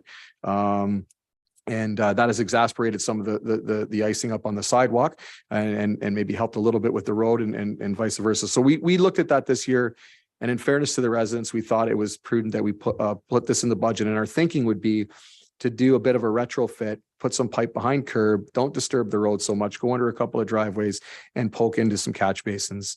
So we that's the intent and kind of deal with the biggest problem areas. And then long term, when we do get into a road recon, we could do it more appropriately and have it tied into the storm sewer system in better locations. But for the time being, that was the plan. We have come across, I think it's fair to give council some history in that we've come across this a number of times through paving programs. It's unfortunately the wrong program for that because they're pavers, they're not sewer layers. So they don't do that sort of things and then costs become exorbitant. So it is kind of important to put these projects in the right slot, we'll say, and have the right contractors bid on them. So this could be a standalone. It's significant enough. We could do a standalone and we think we get value for that. And we have engaged, there's been a few contractors in Woolwich that would be interested in some work like this. So I think from that vantage point, we could solve a bit of a safety issue, provide some an outlet for some residents. And also I think council should be aware that this is something that we feel probably should stay in the budget, and maybe we work to more a formalized process where we could entertain applications from residents if they have challenges. They are, you know, because I think there's a mutual desire. We don't want water cascading across the road. Residents don't want big ponds in their backyard. So maybe there is some way that we can move forward with a more formalized program that we could take applications annually, and there was X dollars in this budget that we could look distribute, and it would be maybe on a first come first serve. So not something we've really put through on this budget. This was the driver, but I think going forward, that's something maybe we want to consider. Thank you. Anyone else? Councillor Bryant. Thank you. Through you to Mr. Poupey. Just a quick question. Do we know how much the hot mix is per kilometer to install? Like if we have a kilometer of roadway, is it $1 million to put a hot mix on it, or what would the costing be? Just to give us a rough idea. Yeah, 3 mayor shots to Councillor Bryant. There was a time where I would know that. I don't have that answer, but I could certainly get that answer for you. Okay, I'm just curious. Yeah. Thank you. And can I have one quick follow-up? In regards to your Maryhill issue with the sump pumps, there isn't a storm sewer in front of a lot of those houses either. That's the other issue. I live there. That's how I know. Yeah. And there's no storm sewer. So even if they could get rid of it, they've got no way of plugging into a storm sewer to get rid of that water. Yeah, it's the three Mayor Shots, Councilor Brian. So we did look at this particular area on, I believe it was Matthias at St. Boniface, sorry, thank you.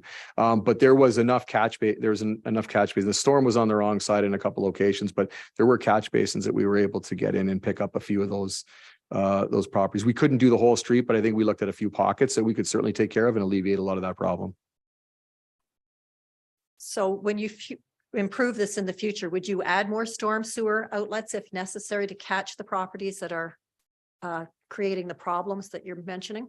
Yeah, general process for a reconstruction would be a questionnaire sent out to all the residents asking about flooding, if they have active sump pumps, that sort of thing. And through that assessment, then we're able to provide storm connections from up to property line. And that can dictate where that main pipe resides. But even if it's on the opposite side of the road, we would then facilitate a lateral right across the road to the private property owner. Through a large recon, it's very easy to provide that because you've got so much going on in this clean slate, right? So to add a service lateral is not significant at all. It's doing this after the fact, and it's no different than installing sidewalk after the fact. That's incredibly more costly than it is to install it through a larger reconstruction project. So, okay, thank you. Councillor Schwint. Thanks, Mayor Schatz. For Mr. Pipe, I guess I heard Mr. Brenneman plays the lottery and may have come in some extra money. If you were given a 10% increase for your department, where do you think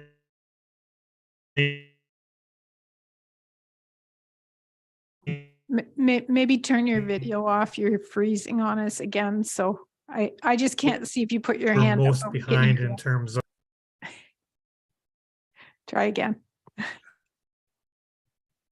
if you had 10% more in your budget, what, I guess, specific area would you allocate additional funds to play catch up in previous years? So you cut in and out. Was your question if Jared had 10% more to spend in his budget, where would he recommend spending it? Was that your Yes, question? please. that's a good question. Through Mayor Shantz to Councillor Schwint. If I'm looking at the budget, I think that we're reliant on debenture this year. So I think it would be an easy say to relieve that. I think that the Breslau Drain 1 project is very important from a risk management perspective because that was petitioned by homeowners who were experiencing flooding. So I do believe that's a project that needs to carry on. And again, I'm sort of zero focused in on these debenture columns. I think that's the important piece. I feel we put together a budget that needs to happen. I think that Breslau Drain 1's important. And with that additional monies, I would look to resolve that debenture and have that funded. And then I would say the next piece for would be, I guess, any levy related, because unfortunately you don't have a funding source for programs that are levy dependent, AKA roads and bridges. I think that would be the most appropriate place to put it. We are not spending what we need to improve service levels on our road network. And it's with the additional new roads that we're getting, our road adequacy number is sort of remaining static, which is an indication that we're really not doing great as far as managing that from a fiscal perspective. So I think that's what we would advocate would be, and it's something that we were planning on talking about and weren't going to do it now, but sort of float the balloon to council, was to next year's budget talk a little bit more about specific reserve funds allocated to specific pieces of infrastructure. And the intent there would be to more have a stabilized input and, no different year over year. You might be not withdrawing much that year, but you have it in the bank when you need to withdraw those do that heavy work. So that's something that, is a difficult thing when we're up and down with budgets. It's kind of nice to put away a steady amount of money that's, not needed so much every year, but at times that you've built up that bank to pull out, I think that would be more appropriate. So any kind of money that Mr. Brenneman could provide us, I think is what you said, we'll take it and we'll put it in a reserve fund. If I could, Mayor Shantz, I ask the logical follow-up question. Sure. If you lost 10% of your budget and had to make a tough choice, where would you start? Shots to council. These are great questions. I don't know, I quit. He liked the first question. I don't It's know. easy. It's easy to do with more money. It's harder with less one. Well, I guess the easy answer, quite frankly, is where we're hanging our hat on our capital program is the additional staff resource on the engineering project supervisor. So essentially, if we have that resource, then the budget before you is manageable and doable. If we don't have that resource, that budget is drastically different. And if we just use a round number, call it $5 million comes off right away, there's more than your 10% on that capital already. So I think that really is it for us, is how does council feel about that? What's their decision on that piece? And I think from there, this work plan looks different. If you were to ask me the very difficult question, and I don't want to put words in your mouth, where you have a project supervisor, but you're still losing 10%, I don't know exactly what that is, other than to say that that there isn't a risk to the decision to slide the Peel Street work. That is, the pressure there is it is a conversion to a pedestrian bridge. It's a wonderful structure. It's a beautiful scene, but it's not required for anything other. So I would say that risk is the most least, or that decision is the most least risk adverse as far as chopping 2.75 million from the budget. Councillor Schwint, I don't think you were on when I think it was Councillor Burgess asked the question, if the planning position was not approved, what would the effect be on the infrastructure? Were you on when that question was asked? No. Do you want to answer that again, Jared? Yeah, sorry, through you, Mayor Sean. So to Councillor Schwinn, Councillor Burgess had asked about that engineering project supervisor position, and for your benefit then was basically all of the engineering that you see on here, almost just over $900,000 worth of engineering, we would say is not able to occur. We've got a lot of projects ongoing already with the current project supervisors. We wouldn't add more. We would remove that, and we would also look to remove Vance from the conversion program, Westview Court, which is another 100,000 from the paving program, and Peel Street, as well as potentially Greenhouse Road, which would amass to around 5 million or 5.5 million off of that. So we're saying that engineering project supervisor is there to facilitate that. If council says that they're okay with the engineering project supervisor, but does not want to continue down the debenture road for Peel Street and push that down the road, we would still advocate to manage this work program. But we would have a very difficult time doing this, and we would have to change this work plan without the engineering project supervisor. It's too much. 23 million is the largest program we've ever put forward. Last year was the largest program. There's a trend there as we keep growing and there's more pressures on us. So a lot of this too is sort of outside of our control. Some of these growth related programs, the region, when they're doing work, we can't lose track that there is a cost efficiency for us aligning our work plan when the region's doing theirs.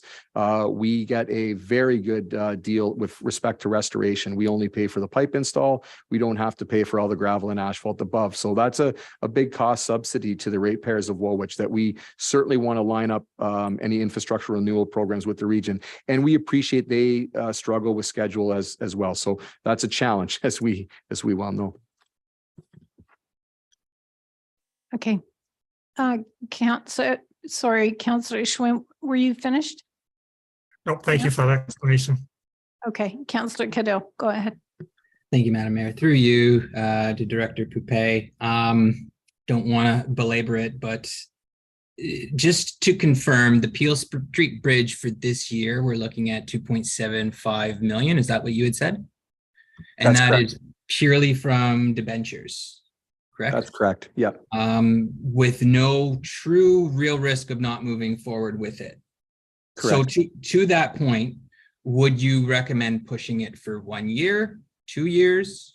Is there a certain time frame that, and I think that, Councillor Grant kind of alluded to this in the past, or maybe that was the drain. I'm not sure. I'm getting them confused now. But at what point does this become a risk that we don't move forward with it? So through you, Mayor Shantz, to Councillor Cadeau, the risk really is the timing of the EA, which involves the decision that council had made. So the decision by council was to convert the Peel Street Bridge to a pedestrian-only bridge, and that is the cost that you see, that 2.75 million. If council was to continue to defer, they would have to decide to do something to continue to lengthen that EA process. So it's a 10-year term on an EA for a decision. If you, exceed that, you need to go through another EA. That's really the risk. So we don't believe that bridge is going to fall in the water tomorrow. It's not that issue. It's something that we are mandated to inspect anyway. So, would there maybe need to be some work to it at some point? And again, it would depend on the long-term nature of what that decision looks like. But I would say that the important piece to remember is if the decision is to be enacted to convert it to pedestrian, you need to act within the 10-year timeframe. That would be the critical piece. What's the window on that 10-year timeframe? Decision was last year, I believe. So I think the clock's ticking, so we get 9. But appreciating that can, like we were saying, we could look to purchase land, we could look to do some things. So there's some things we can do that continues along that vein. So it's if we sat here and did nothing for 10 years, we would need to get into another EA. I also recognize if we sat here and did nothing for 8 years, that cost of 2.75 million could balloon as well. It's quite likely. The risk, if you want to call it a risk, the impetus behind the Peel Street Bridge is more from active transportation trails point of view and connecting the communities, that some of the conservative communities. Although I'm not sure we can convince our engineers that we should let horse and buggies across it. Something we can work on. Sorry, one more question, and I don't even know that I would direct this at you, Director Poupey, but would we have any idea what usage statistics would be like on that bridge if it was moved over to pedestrian only? Would it be used frequently? Through you, Mayor Shantz, Councillor Cadeau, I would say the numbers would be low, but it would be well used by those who reside around there, and you would have some tourism, I would think, to come look at the views. They are wonderful views from there, but yeah, this would not be, I wouldn't deem this to be a hot spot for sure. I think it would be used mostly by those living there, but. Councillor Burgess. The one report here says the average of 12 buggies and 100 crossings a day. That's Councillor Grant.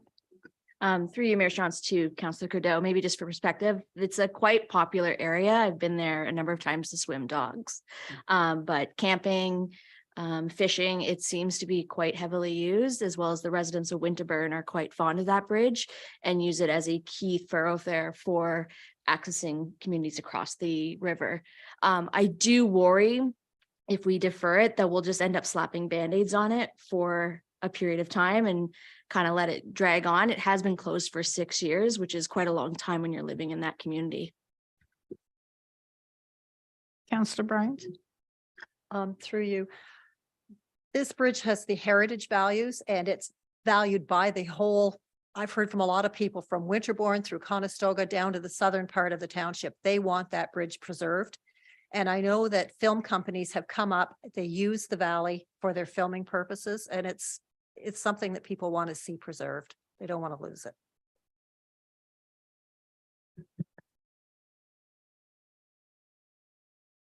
Okay, are there any other questions at this point? So that's a piece to look at when we're sort of finalizing the capital budget and where we're going from there.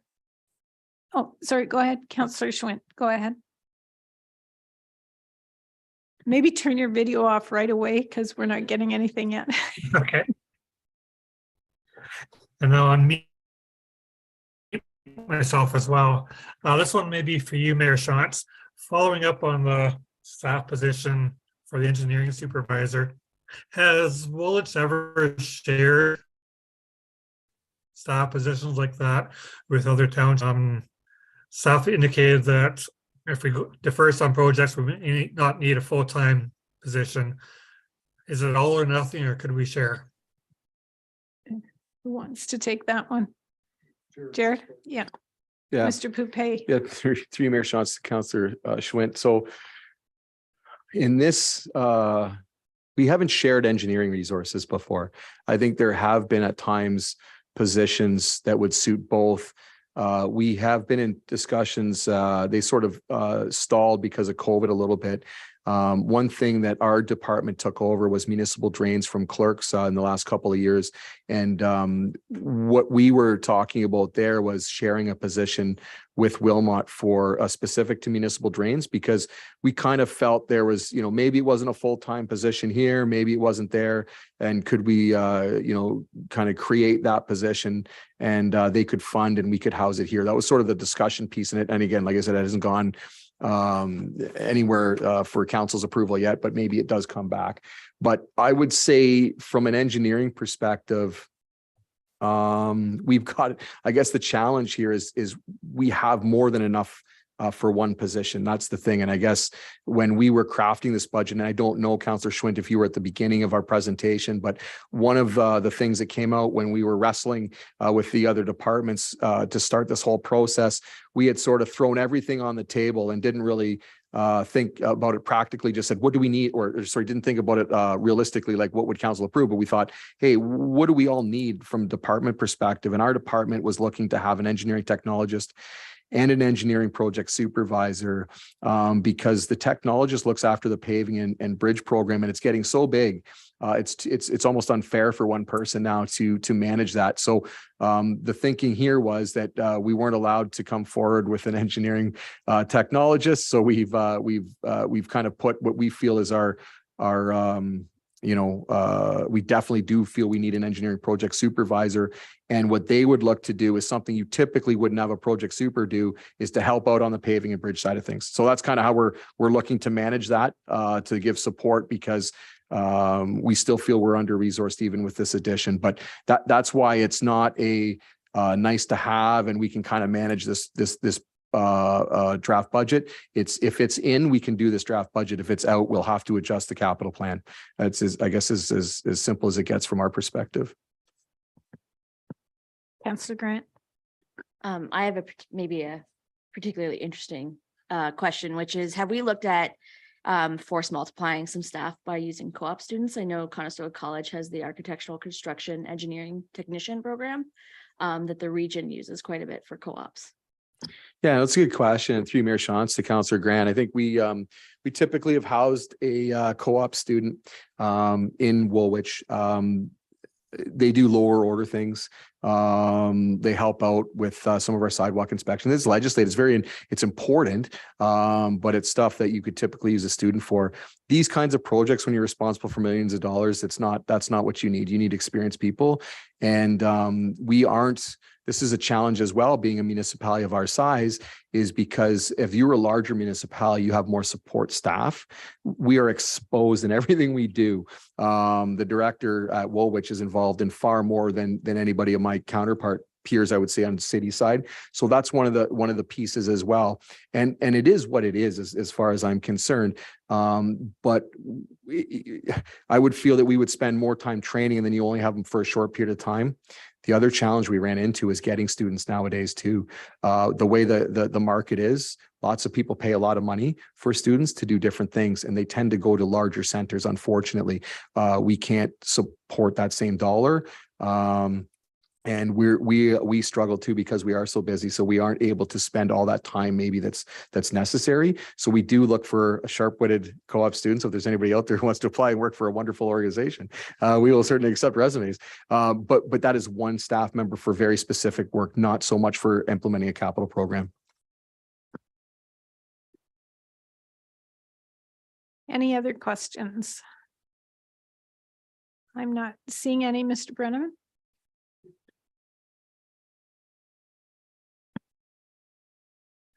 Thank you, Madam Mayor.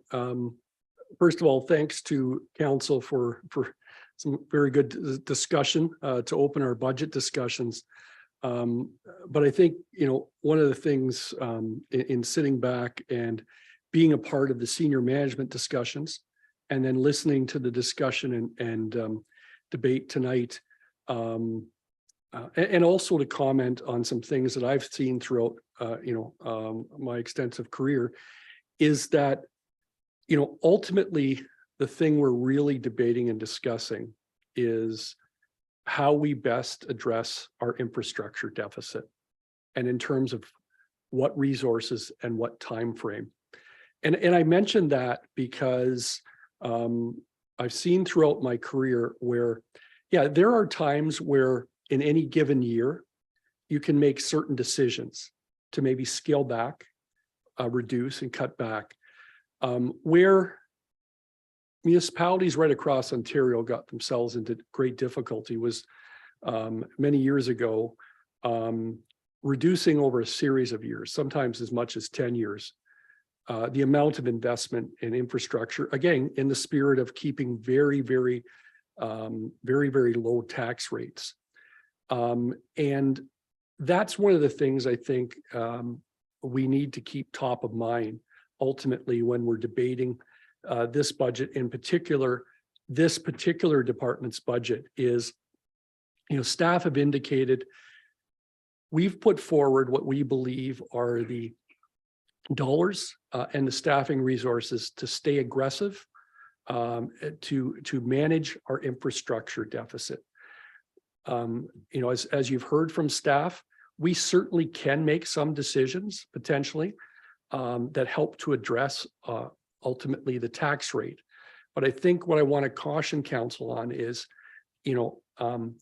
let's be very careful and selective about where we would do that, because ultimately this council, this township and the councils many years ago, starting in 2012, my compliments to, all of the successor councils, have maintained the support for even the infrastructure levy.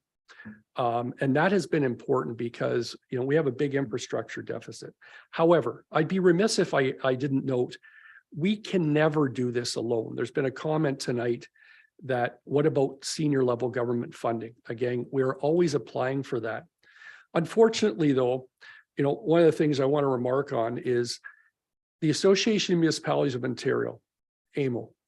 They produced a report many years ago that demonstrated that the only significant way that Canadian municipalities were ever going to be able to fully address their infrastructure deficit was if the federal and provincial government supported either an additional 1% on the sales tax or a share of the sales tax.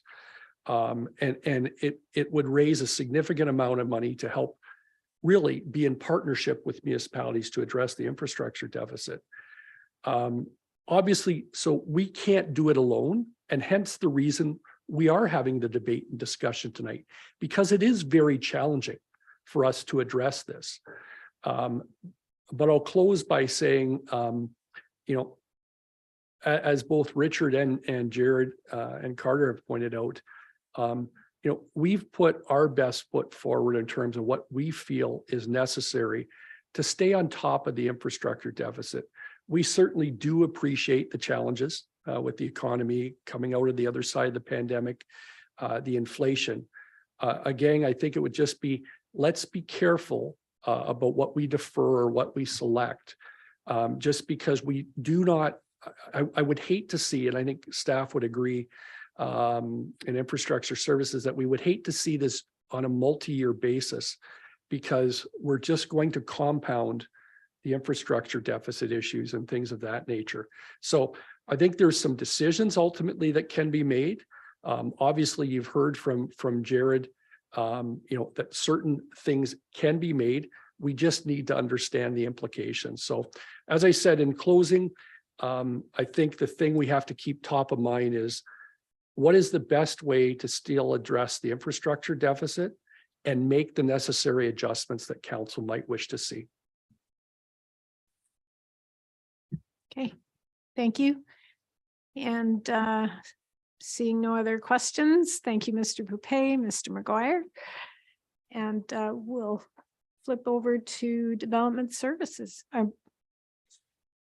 So we'll take 5 minutes or so to switch over.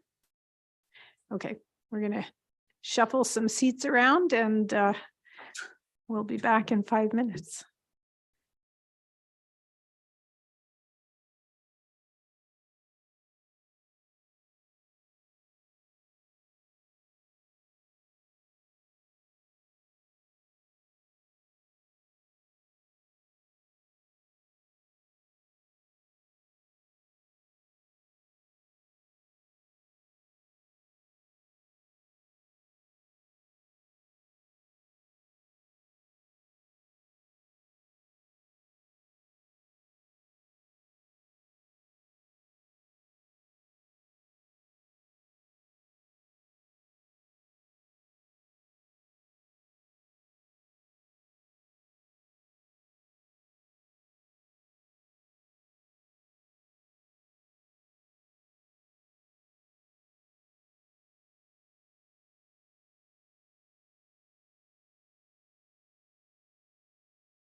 Do we have everybody? Uh-oh. David? No. We've got an echo here. Oh, there we go. No, that's better. Yeah. I think we've got it.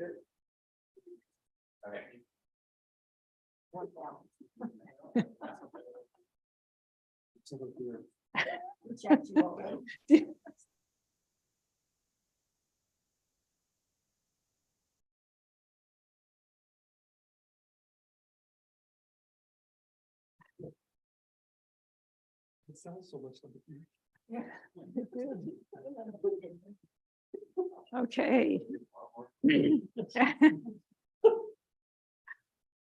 All right, I will welcome Director of Infrastructure Service. No, I'm reading the wrong line. Director of Development Services, Deanne Fries, and Jeremy Vink and Dave Heichert. Take it away, Ms. Fries. Thank you. So yeah, as the mayor had said, I'm Deanne Fries. I'm the Director of Development Services, and with me today is Dave Heichert, who's the Chief Building Official and over the Building Division, and Jeremy Vink, who is the Manager of Planning over the Planning Division. And also we have Lori Fox, and she's on with us virtually and she's over the Development Engineering Division. All right. So this was explained earlier to all of council through the orientation, but we have 3 divisions under Development Services: the Planning Services Division, the Building Division, and the Development Engineering Division. Planning Services Division is responsible for long-range planning for future growth and processing current development proposals. This includes policy planning, development planning, and GIS. The Building Division is responsible for ensuring safety of structures and compliance with the Ontario Building Code. And the Development Engineering Division is responsible for engineering, design, review, and inspection for new development-related infrastructure. So the budget pressures that we felt in the Development Services budget this year are basically around managing growth, dealing with the provincial changes, building code changes, and increased mileage and fuel costs. So moving on to the operating budget highlights for the Planning Services Division. We're proposing 1 new senior planner position that Richard had mentioned earlier. This is mostly to address the additional planning work that we expect resulting from the provincial changes through Bill 23 and Bill 109. The amount in the budget is $69,000, and that's for 9 months starting in March 2023. So it's not for the full year, so it would be a little bit higher the following year in 2024. The next item is the Elmira Core Downtown Study. It was completed in 2022, but now needs to be implemented through a phased approach from 2023 and onward. So we're proposing $75,000 for the detailed design for the community area adjacent to the administration building and the parking area west of Arthur Street.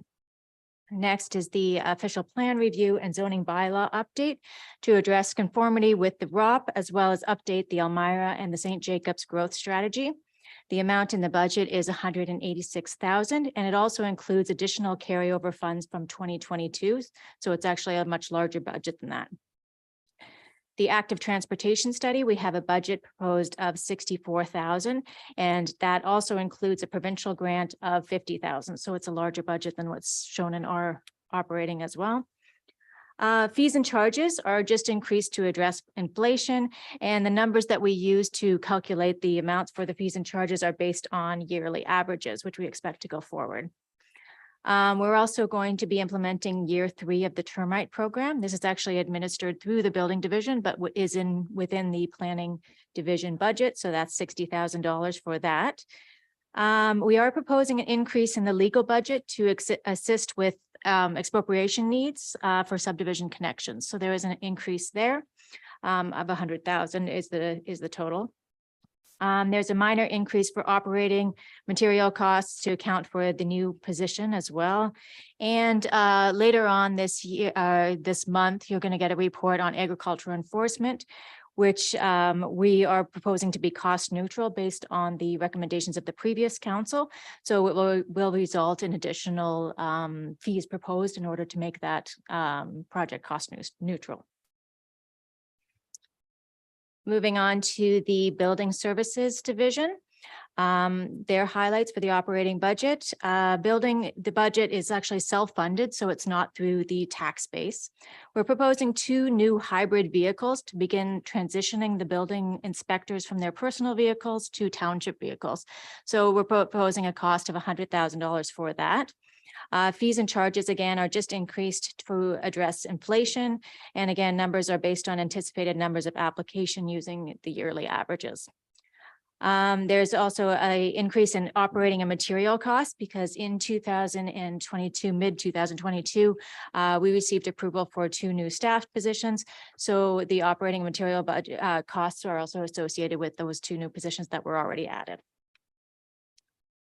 And lastly, moving on to the development engineering operating budget highlights. Again, fees and charges are going to increase those slightly with inflation. Again, numbers are based on yearly averages. And there's a slight increase for operating and material costs, again, to address a position that was added in mid 2022. And that's it for us. We don't have nearly as many items as infrastructure services, but I'm here to answer any questions, as well as Jeremy, Dave, and Lori is available online as well. Okay, thank you for that. Questions, council? Councillor Bryant. Through you to Ms. Freeze. You mentioned that you want to buy 2 hybrid vehicles. Do we know how much we're paying in mileage right now for the people to use their own vehicles? Through Mayor Shantz to Councillor Bryan, we budget roughly around 15,000 per year. So we're right around there. And that's mileage for all of our staff. Okay, thank you. And my other question, if I can have a follow-up, please. I know with Bill 23, it's creating a lot of extra issues for everybody. The region's not going to be able to do any of the planning. Am I correct there? It's going to fall strictly to the townships? Yes, through Bill 23, they are removing planning responsibilities from the region. And they're also removing some of the responsibilities from the Grand River Conservation Authority. Okay, so the region's going to have a lot of extra planners, I'm assuming, that aren't going to have enough work to keep them busy. Will we have the ability to use those planners for any of our work? Potentially, there could be some opportunities, but we would have to still pay for them. They don't have, they wouldn't have the tax dollars to pay for those planners to work as regional staff because of the removal of their responsibilities. So whether we contract out a planner to help us out or we hire internally, it's better value, obviously, for us, because if we hire internally, because they can work on only our items and we can get them to work on whatever is the priorities for the township. Okay, so so they may have to lay people off, basically, is what this means. Okay, thank you. Just curious. But I think your point is there may be planners available through that process that We could other possibly- municipalities can. We can possibly share or something. Yeah, Councillor Burgess. Through you, Mayor Shantz, to the director. Just follow up on Councillor Bryan's question. If we're spending 15,000 on mileage, what's the advantage to the hybrid vehicles at 100? Is it mostly just liabilities or? Yeah, through Mayor Shantz to Councillor Burgess. I think vehicles are an excellent opportunity to expose our building staff to the community as skillful, professional individuals. They're the ones going up to houses, meeting homeowners, meeting contractors, often dealing with complaints, difficult situations. So I think it's, it's a way to present ourselves more professionally, to identify who we are when we're walking up to a house. As far as vehicles, the other thing I would say is, as far as staff recruitment, I think there's a benefit in having vehicles. There's less maintenance on personal vehicles. So big piece to being able to recruit. That's kind of a big thing we can offer to say we have township vehicles. Can you talk to the life expectancy on a vehicle? So if if you're paying me $15,000 a year to use my car and we're buying one for $50,000 over the next 5 years, how does that pan out in the budget? Or 7 years or whatever you think the life expectancy is? Yep, through you, Mayor Shantz. I'd have to get a better understanding of, and from other staff, the maintenance and the life cycle of vehicles. I know our vehicle go into the fleet and, you know, after so many years, they're replaced. I would think it probably is somewhere right around 7 years. That probably sounds about right. Okay, thanks. Councillor Burgess. That 100,000 would be just the capital cost initially, not the ongoing insurance and gas, I'm assuming. Correct. Yeah, cost to buy the two vehicles. Yeah. And another question, for the new staff, you have a line here. Policies around climate change and sustainability. I know there's been talk about in the future hiring someone for green initiatives. Would he be able to kind of fill that in the meantime on climate change and kind of be a coordinator with WEAC and the other organizations? So through you, Madam Mayor, I think it would be an advantage to have somebody that had a background that maybe also was shared with environmental or heritage or something along those lines. But the intent of this position would really be to process development applications. And we wouldn't necessarily be looking for somebody that would be able to have that sustainability branch as well. Just to try to find a resource to do all of that work would be very difficult. When we came forward with this budget, we were actually proposing 2 staff people to do this job of trying to keep us up with the provincial bills that have been released, and we've got it down to 1, but I really do think that they would be very busy with development applications and policy initiatives. Just to follow up on that, they wouldn't be involved in the agricultural enforcement at all? The agricultural enforcement was identified as a separate project, and there will be a report coming at the end of January that we've actually looked at hiring a consultant to complete that.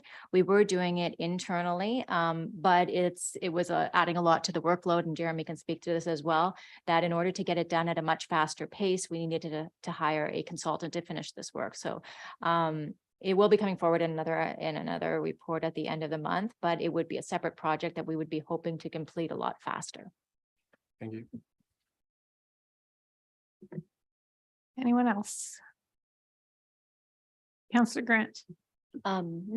Through you, Mayor Shantz, to the director, not to nitpick on line items, but I noticed under building enforcement, there is $10,000 for 2 new inspection desks. I just wanted to ask, is this a replacement or an expansion? And if it's expansion, have we looked at our work from home hybrid options and hoteling of desks?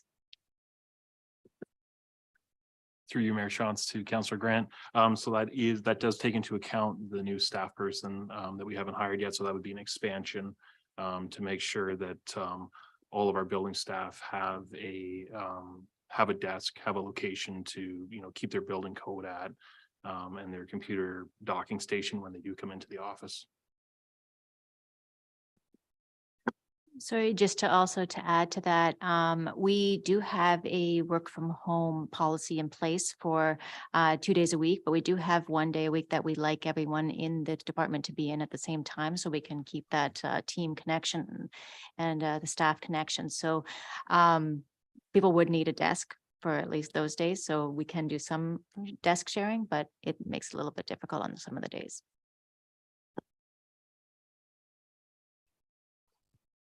Anyone else? Councillor Burgess.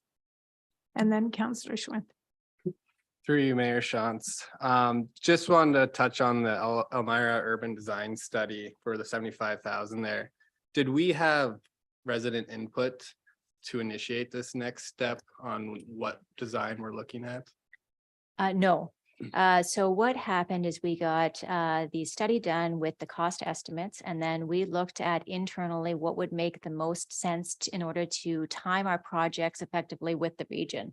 So we know that the region has timing for the reconstruction of Arthur Street. We know that there's some opportunities to work together with them on those those projects, that streetscaping in that area. So we were trying to keep it to items that we could get done without interacting with other planned projects to get the most value for our money. Thank you. I'm just a bit concerned with if we spend the 100,000 and then the residents don't like what they're seeing, because it is still part of the original plan. We're looking at just a bit more in depth. Yes, the 75,000 that's proposed would be for the detailed design. So we would take that plan and the plan, the illustrated plan that's in the urban design study, and then turn it into a more detailed design for the actual engineering and the construction of that project. All right, thank you. Councillor Schwint. I'll stop my video right away. Looking at the increase in cost, I was sort of expecting an increase in permitting revenue as well. How confident are you in the revenue projections? And if there were, in fact, more buildings or other planning applications, that will we get additional staff in addition to the addition, or how much flex do you have in the budget? Did you get enough Yeah. of that? I think so. Yeah, Okay. through you, Mayor Shantz, to Councillor Schwinn. So as far as the revenue side, we base that number on 150 houses this year. So down a little bit. We typically budget 200 houses a year. So a little bit down there. And then for our industrial, commercial, institutional permits, we ran a 5-year average. And then averaged out our sign permits and septic permits. So that's how we came up with our revenue. And then recognizing that we also add 35% on our total expenditure. And sorry, the second part of the question was, I lost that a little bit. Sorry. I lost that a little bit too. I'm not, can you repeat the second part of your question, Eric? If there are more, sure, if there are more building permits, do you expect to be able to handle increase in building permit applications and reviews, or will it be tight for staff? Yes, we're in a really good position there, Councillor Schwint. In the fact that the previous council approved an additional building official position. So if the numbers were significantly higher than anticipated, we have that built into the budget to hire that staff person. And then we've also allocated for desk budgeting, extra cell phone costs. So we've built that in case we need to hire.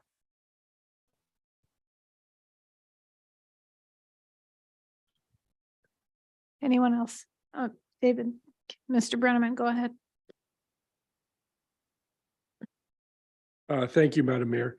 I'm wondering, since we focused in on the building division vehicles, and we also focused in a lot on some building division questions, whether we could go through maybe a reminder of how things work. When we went through council orientation, we talked about how a number of years ago, the province made the building area a self-funded area. And perhaps, we need to talk about how that would impact, like, again, it doesn't, I want to say for council's benefit, you can still obviously make decisions, say that you don't feel comfortable with or supportive of. But, for example, if council was to choose to say, we're not sure we're supportive of the vehicles, or, we're not supportive of certain things in the building division, does that impact the tax levy, or does that impact the building development or building division envelope? So I don't know if that's something Dave and Richard, either of you want to speak to. I can take it. Yeah, so in 2005, the original Bill 124, building departments became their own financial entity. So the money we bring in through building permits, building permit revenue need to offset the cost to run the department. So money in, money out need to be equal, recognizing that we are allowed to carry a reserve for lean years. So we don't need to lay off all of our qualified staff, recognizing how hard it is to find qualified building officials. As part of Bill 124 back in 2005, The province also said that so our direct costs are what it costs us to run the department. So that's our staff costs, just going through all the budget lines, you know, membership fees, training and development, all of those things, the costs that you know, what does it cost to run the department? But then we also needed to factor in an indirect cost. And that was up to the municipality to determine what percentage that was of the money that we spend. And indirect costs go towards salaries for other departments that are associated with the building division. So our planning staff complete plan reviews on all of our building permits that come in, grading review staff, different areas that the indirect cost goes to. In Woolwich, we've decided that for 2023, that's going to be 35%. So for every dollar we spend, 35% goes into the general tax levy. So the money we need to make to offset those costs is we need to make back every dollar we spend plus 35%. And if there's a shortfall, we then rely on the reserve that the province allows us to carry.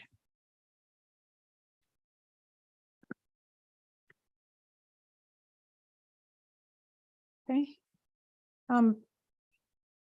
Yeah, Councillor Schwint, did you have a follow-up on your previous? I just saw you turned your. Yeah, I did have another question I typed in as well. Looking at the budget, we're assuming doing the same planning process on all applications that we've done historically. I think we've seen the province de-emphasize the level of review and the planning process in their minds. Have we considered doing something similar, and how will that affect the needs of the planning department? Who wants to take that? Mr. Van- Yes, through you, Madam Chair, to Councillor Schwint. The province hasn't downgraded or taken away the responsibilities of what needs to be completed.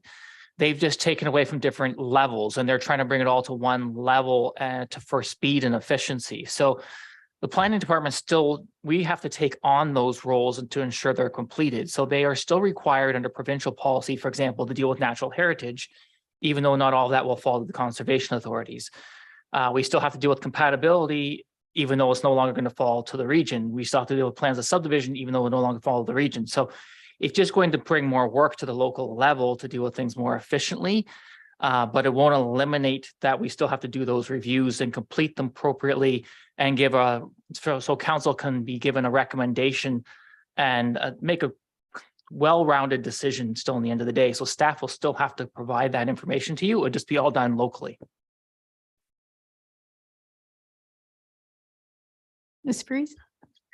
Sorry, I just wanted to add to that to say, not only is that process the same, but also we will have shorter timelines that we can process applications, or we'd have to give refunds. So the idea behind this additional staff person is that we would be able to process within those timelines, and we could avoid giving those refunds, and that would kind of fund the position itself too. Okay, thanks. Something good to remember. Councillor Bryant. Thank you. Through you to Mr. Hiker. Just one question. How many building inspectors do we have? We currently have 5 qualified building officials, plans examiners, inspectors, myself, and then 1 dedicated admin person. So the department's up to 7. 7 building inspectors. Okay, thank you. So Officials, I should say, sorry. 7 total, yeah. Okay, thank you. One's an admin though, right? Correct. Yeah, 1 dedicated admin helps to input permits, money in, money out, and then 5 qualified staff that will do inspections and plan review. Okay, thanks. Anyone else? Sorry, Mayor Schatz, and then, sorry, Yeah, just to add, go ahead. plus the 1 approved position that was approved last year. So that would make the department 8 total. So 7, yourself, an admin, and 6 Correct. building officials Yeah. then. Okay, thanks. Anyone else? Okay.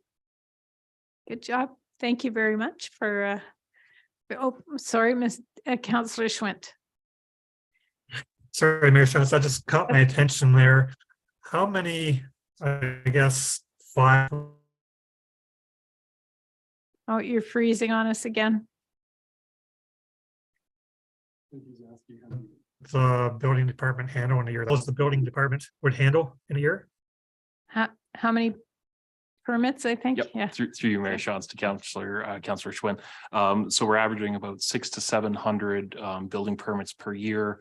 But we're also tasked with administering the termite program, septic reinspection program, and we just recently passed a backflow bylaw as well. So 600 to 700 permits per year, but lots of other additional tasks that fall to the building department. Okay, thanks. Mr. Brennan?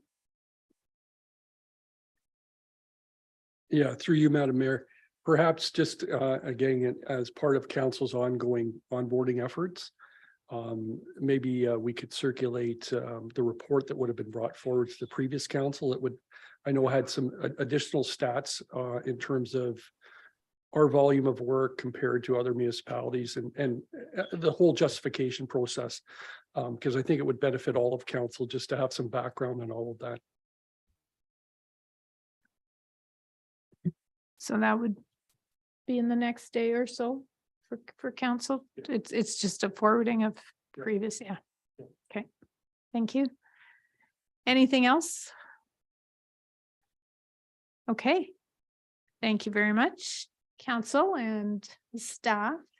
That brings us to the end of our budget work for today, but we still have some other work to do. Unless, did you, or Richard will wrap it up for us unless someone else has a comment to make. So the only comments that I would say from tonight that I really heard were kind of relates back to the infrastructure services department, and it's looking at the Peel Street Bridge project and whether council wants to delay the implementation of any replacement or conversion work to a future budget year, as well as looking at any potential delays for other capital projects that we may be looking at obtaining, I guess, upper government grant funding, and whether there's an opportunity to do that as well. So I think those are the two that I really kind of captured for tonight's discussion. And we really have no way of anticipating what kind of projects the government is going to put out there for application funding. So it's just sort of when things come up, we apply. Yep. Okay. Thank you. Yeah. Council, is there anything else that you want staff to look into between now and our meeting on Thursday? Questions that you, okay, Councillor Bryant and then Councillor Cadeau. I've heard from a number of residents that have a real concern with the 8.5% number.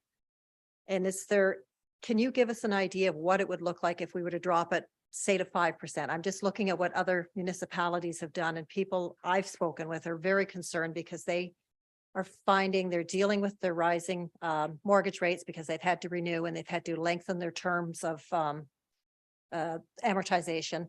They're looking at the rising grocery costs. They're looking at everything as a whole, and they're finding they're struggling, and they just feel this number is too high. Yeah, the use of Madam Mayor. So if you were looking at dropping it as an example, 3.5% to get it down to 5, you're looking at probably about 400,000 in levy that you'd be taking out, whether that be the capital, the operating, or a combination of both. So you're looking about 400,000 that we're going to be looking at removing from the current draft budget. Sorry, those are my thoughts, and I don't know how the rest of council feels about the number, but I think that's something I would like everybody to basically weigh in on and see what their thoughts are. Councillor Grant. Through you, Mayor Shantz.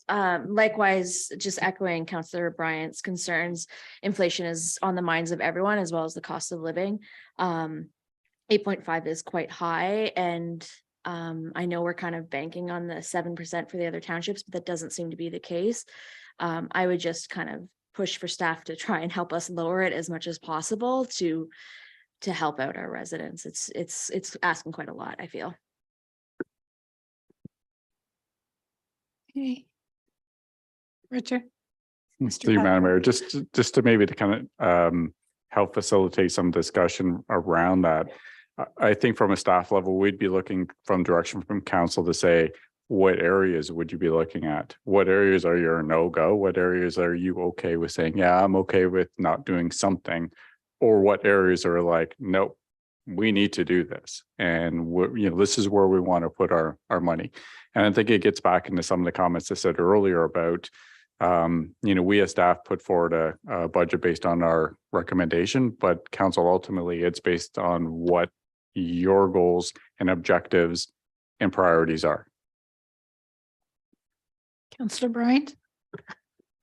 Through you, Madam Mayor, I would leave that to each individual department initially to identify what they feel would come out without jeopardizing, I guess, everything that they feel needs done. I think they're in the best position to identify what could come out better than what we are. I think we need to also give them some direction because they've already done that exercise and not come down to 5%, but come to 7, I guess, on the operating side. Councillor Kittle? Yeah, that's what I was just going to suggest. More a comment than anything, a comment of appreciation for the staff for putting forth a budget. Yes, it's an 8.5% increase, but it was very deliberate with what they've chosen to put in front of us. So I have to thank them for that. And to answer that question, if I'm scratching my head thinking, where would I ask the directors to pull from this? I would have a hard time with it. So I recognize this is a challenge, folks, and we're going to have some good discussions, not just tonight and, throughout the rest of the week, but come next Thursday, this is going to be a struggle. So I don't have a number, Bonnie, to answer that question, because, and maybe if we even projected this further into the past, that could give us a little bit of insight. Richard, sorry, I'm just going to, through you, Mayor, to you, Director Petherick. You had mentioned that Woolwich is at like the lowest in one of your charts. Now, would that be a reflection of like historically low increases in tax over time? Yeah, so through you, Madam Mayor, I would say it's a combination of the fiscal conservativeness of previous councils with some decisions that other councils have made. So while we have implemented the infrastructure levy, so that's a good example. That is something that we've done above and beyond any base rate that we've implemented in the past. We've now seen a number of other municipalities that have mimicked that.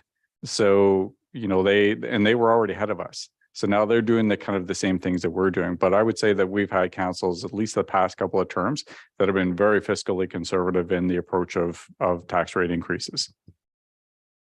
So just as a follow-up to that, if we were to make comparisons through other municipalities, generally speaking, they may not have been as fiscally conservative as we have been in Woolwich. So when they're looking at a 6%, 5% increase now, maybe it's because they've had 6%, 5% increases in years past. Would that be a fair assessment?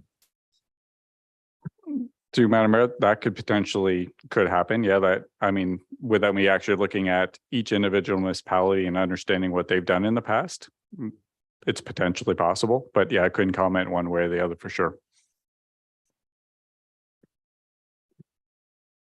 Any other? Go ahead, Councillor Kittle. I was just saying thank you. Sorry. Okay, Councillor Grant.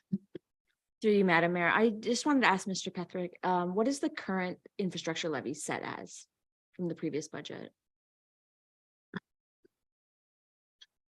So last year we did, I believe, 2% is what we actually raised in the 2022 budget, and that got us up to the current allocation that in total of 1.44 million that we're transferring into the infrastructure reserve fund. Typically, we've been in that kind of, I guess 1 year it was 0.5, right? Yep. So between 0.5 and 2, I think in the last 2 terms has sort of been where we've landed. Yeah, through you, Madam Mayor, I think 1.5 has been a very typical, yearly increase that we've tried to target. Just to follow up, I didn't really bring it up, but one area that I was wondering about cost saving has to do with the certification trainer for fire and whether or not that is a position that can be shared with other townships, or whether we're maybe looking at a shorter term contract. I just don't know if it's a permanent full-time basis, if there's a need for a long-term trainer. But again, that can maybe be discussed in more depth when the fire department's here. Yeah. Anything else for staff to think about, Mr. Brenneman?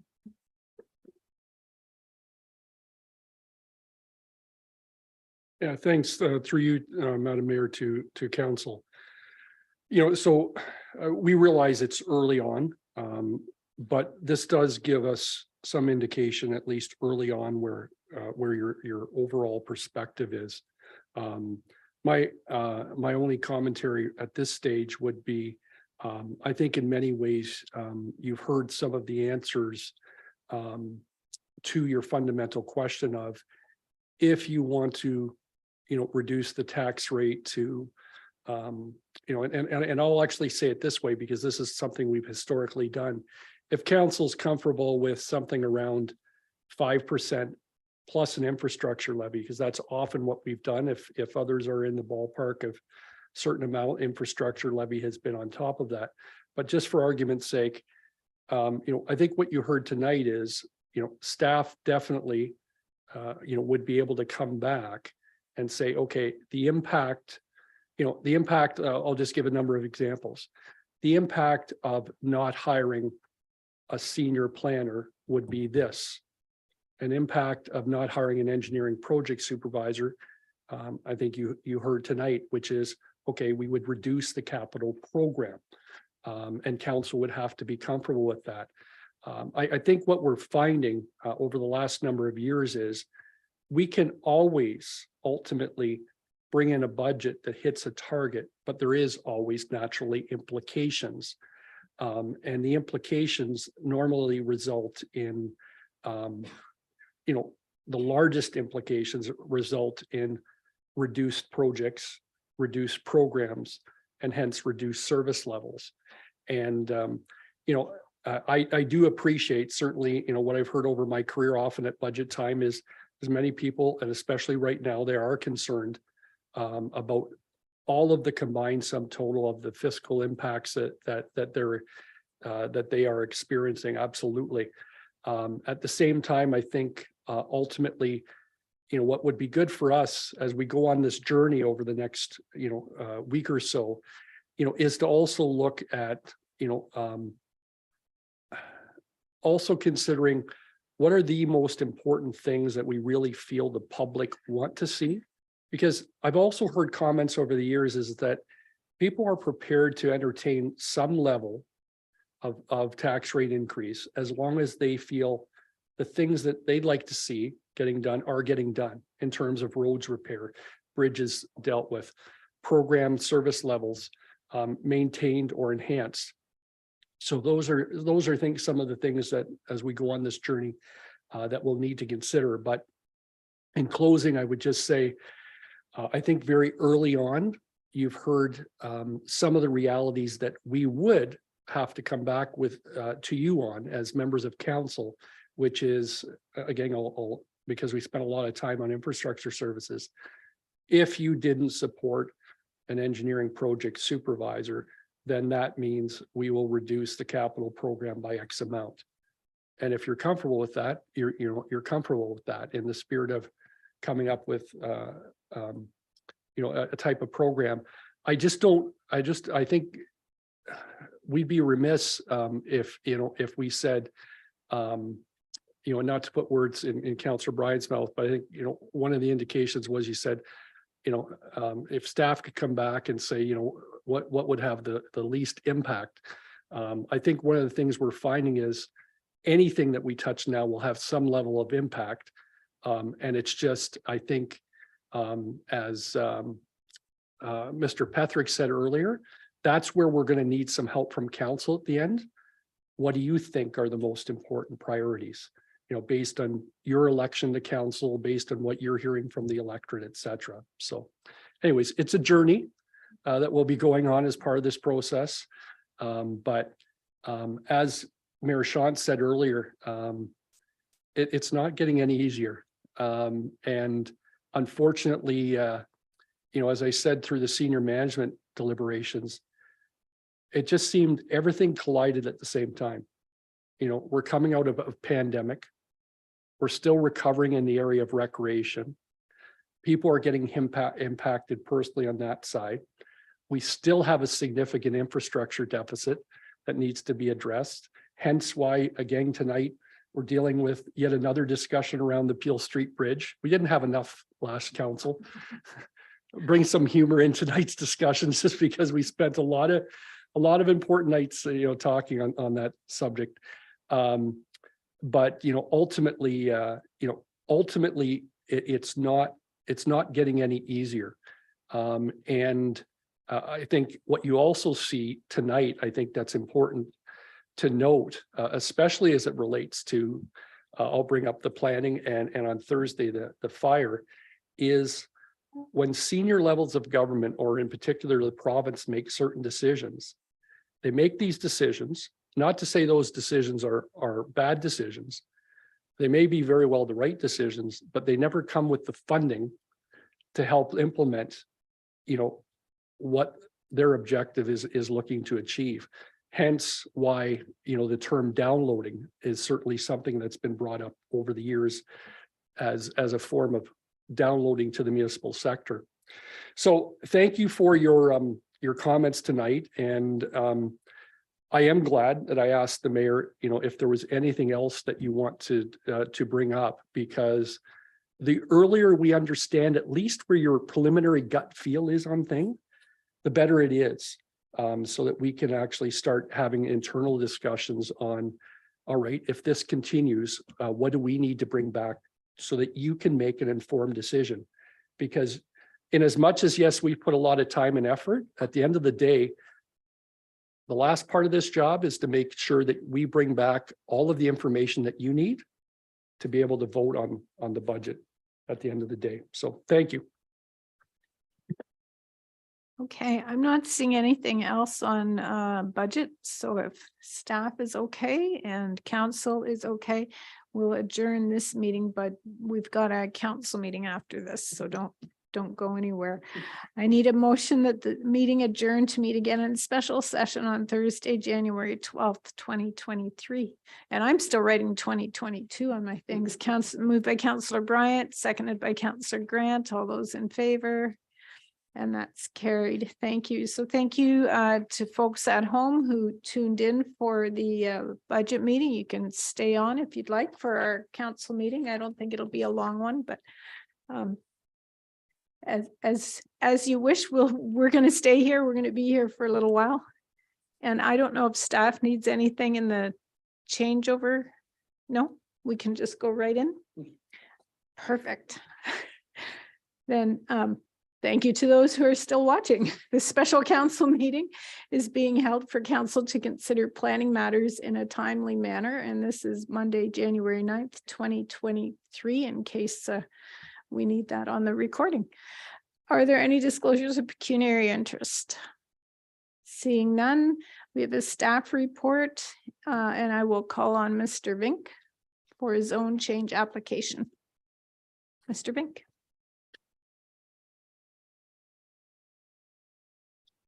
Thank you, Madam Mayor and members of council. So this is zone change application 10/2022 for the Riverworks property. It's filed your report number DSO01 for 2023. The property is at 1440 King Street North in St. Jacobs. If you recall this one back from December, we had a public meeting on this.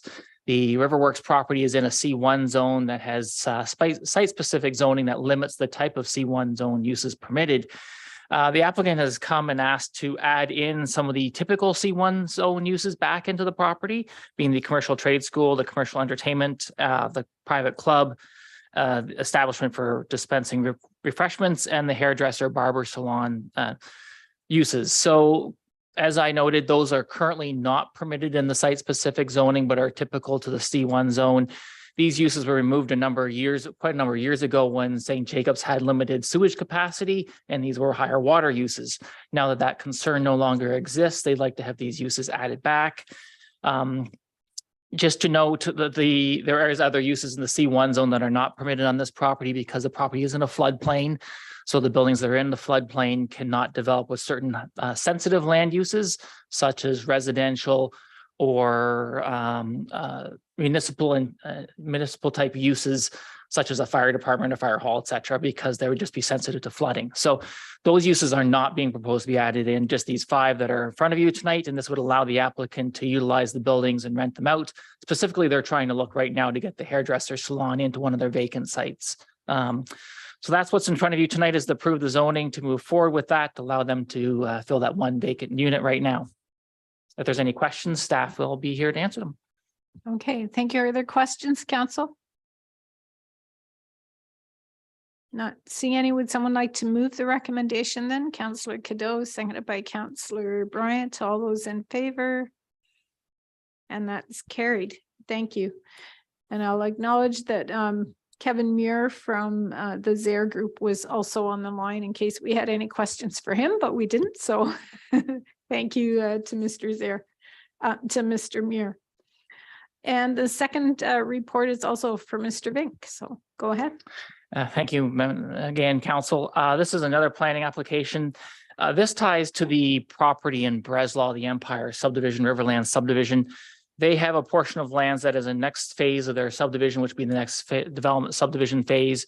They approached council with it. We had a public meeting back last year in May to develop those lands. They're still working through a number of issues, but wanted to proceed with a small portion of the lands, which would help the St. Boniface School, the rear yard, to develop.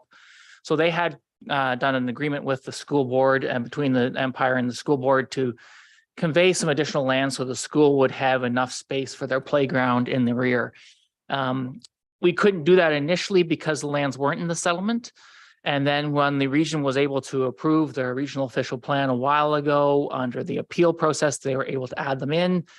And then we were subsequently able to add the lands into the settlement boundary in Breslau last year in our official plan. So there is a need with the school being done to finish up that transfer and to add these additional lands in and zone them institutional, allow the school to take over and start utilizing them and grading the lands properly. So that is what they're asking to do, is a small portion to take on and develop that small portion, 0.089 hectares.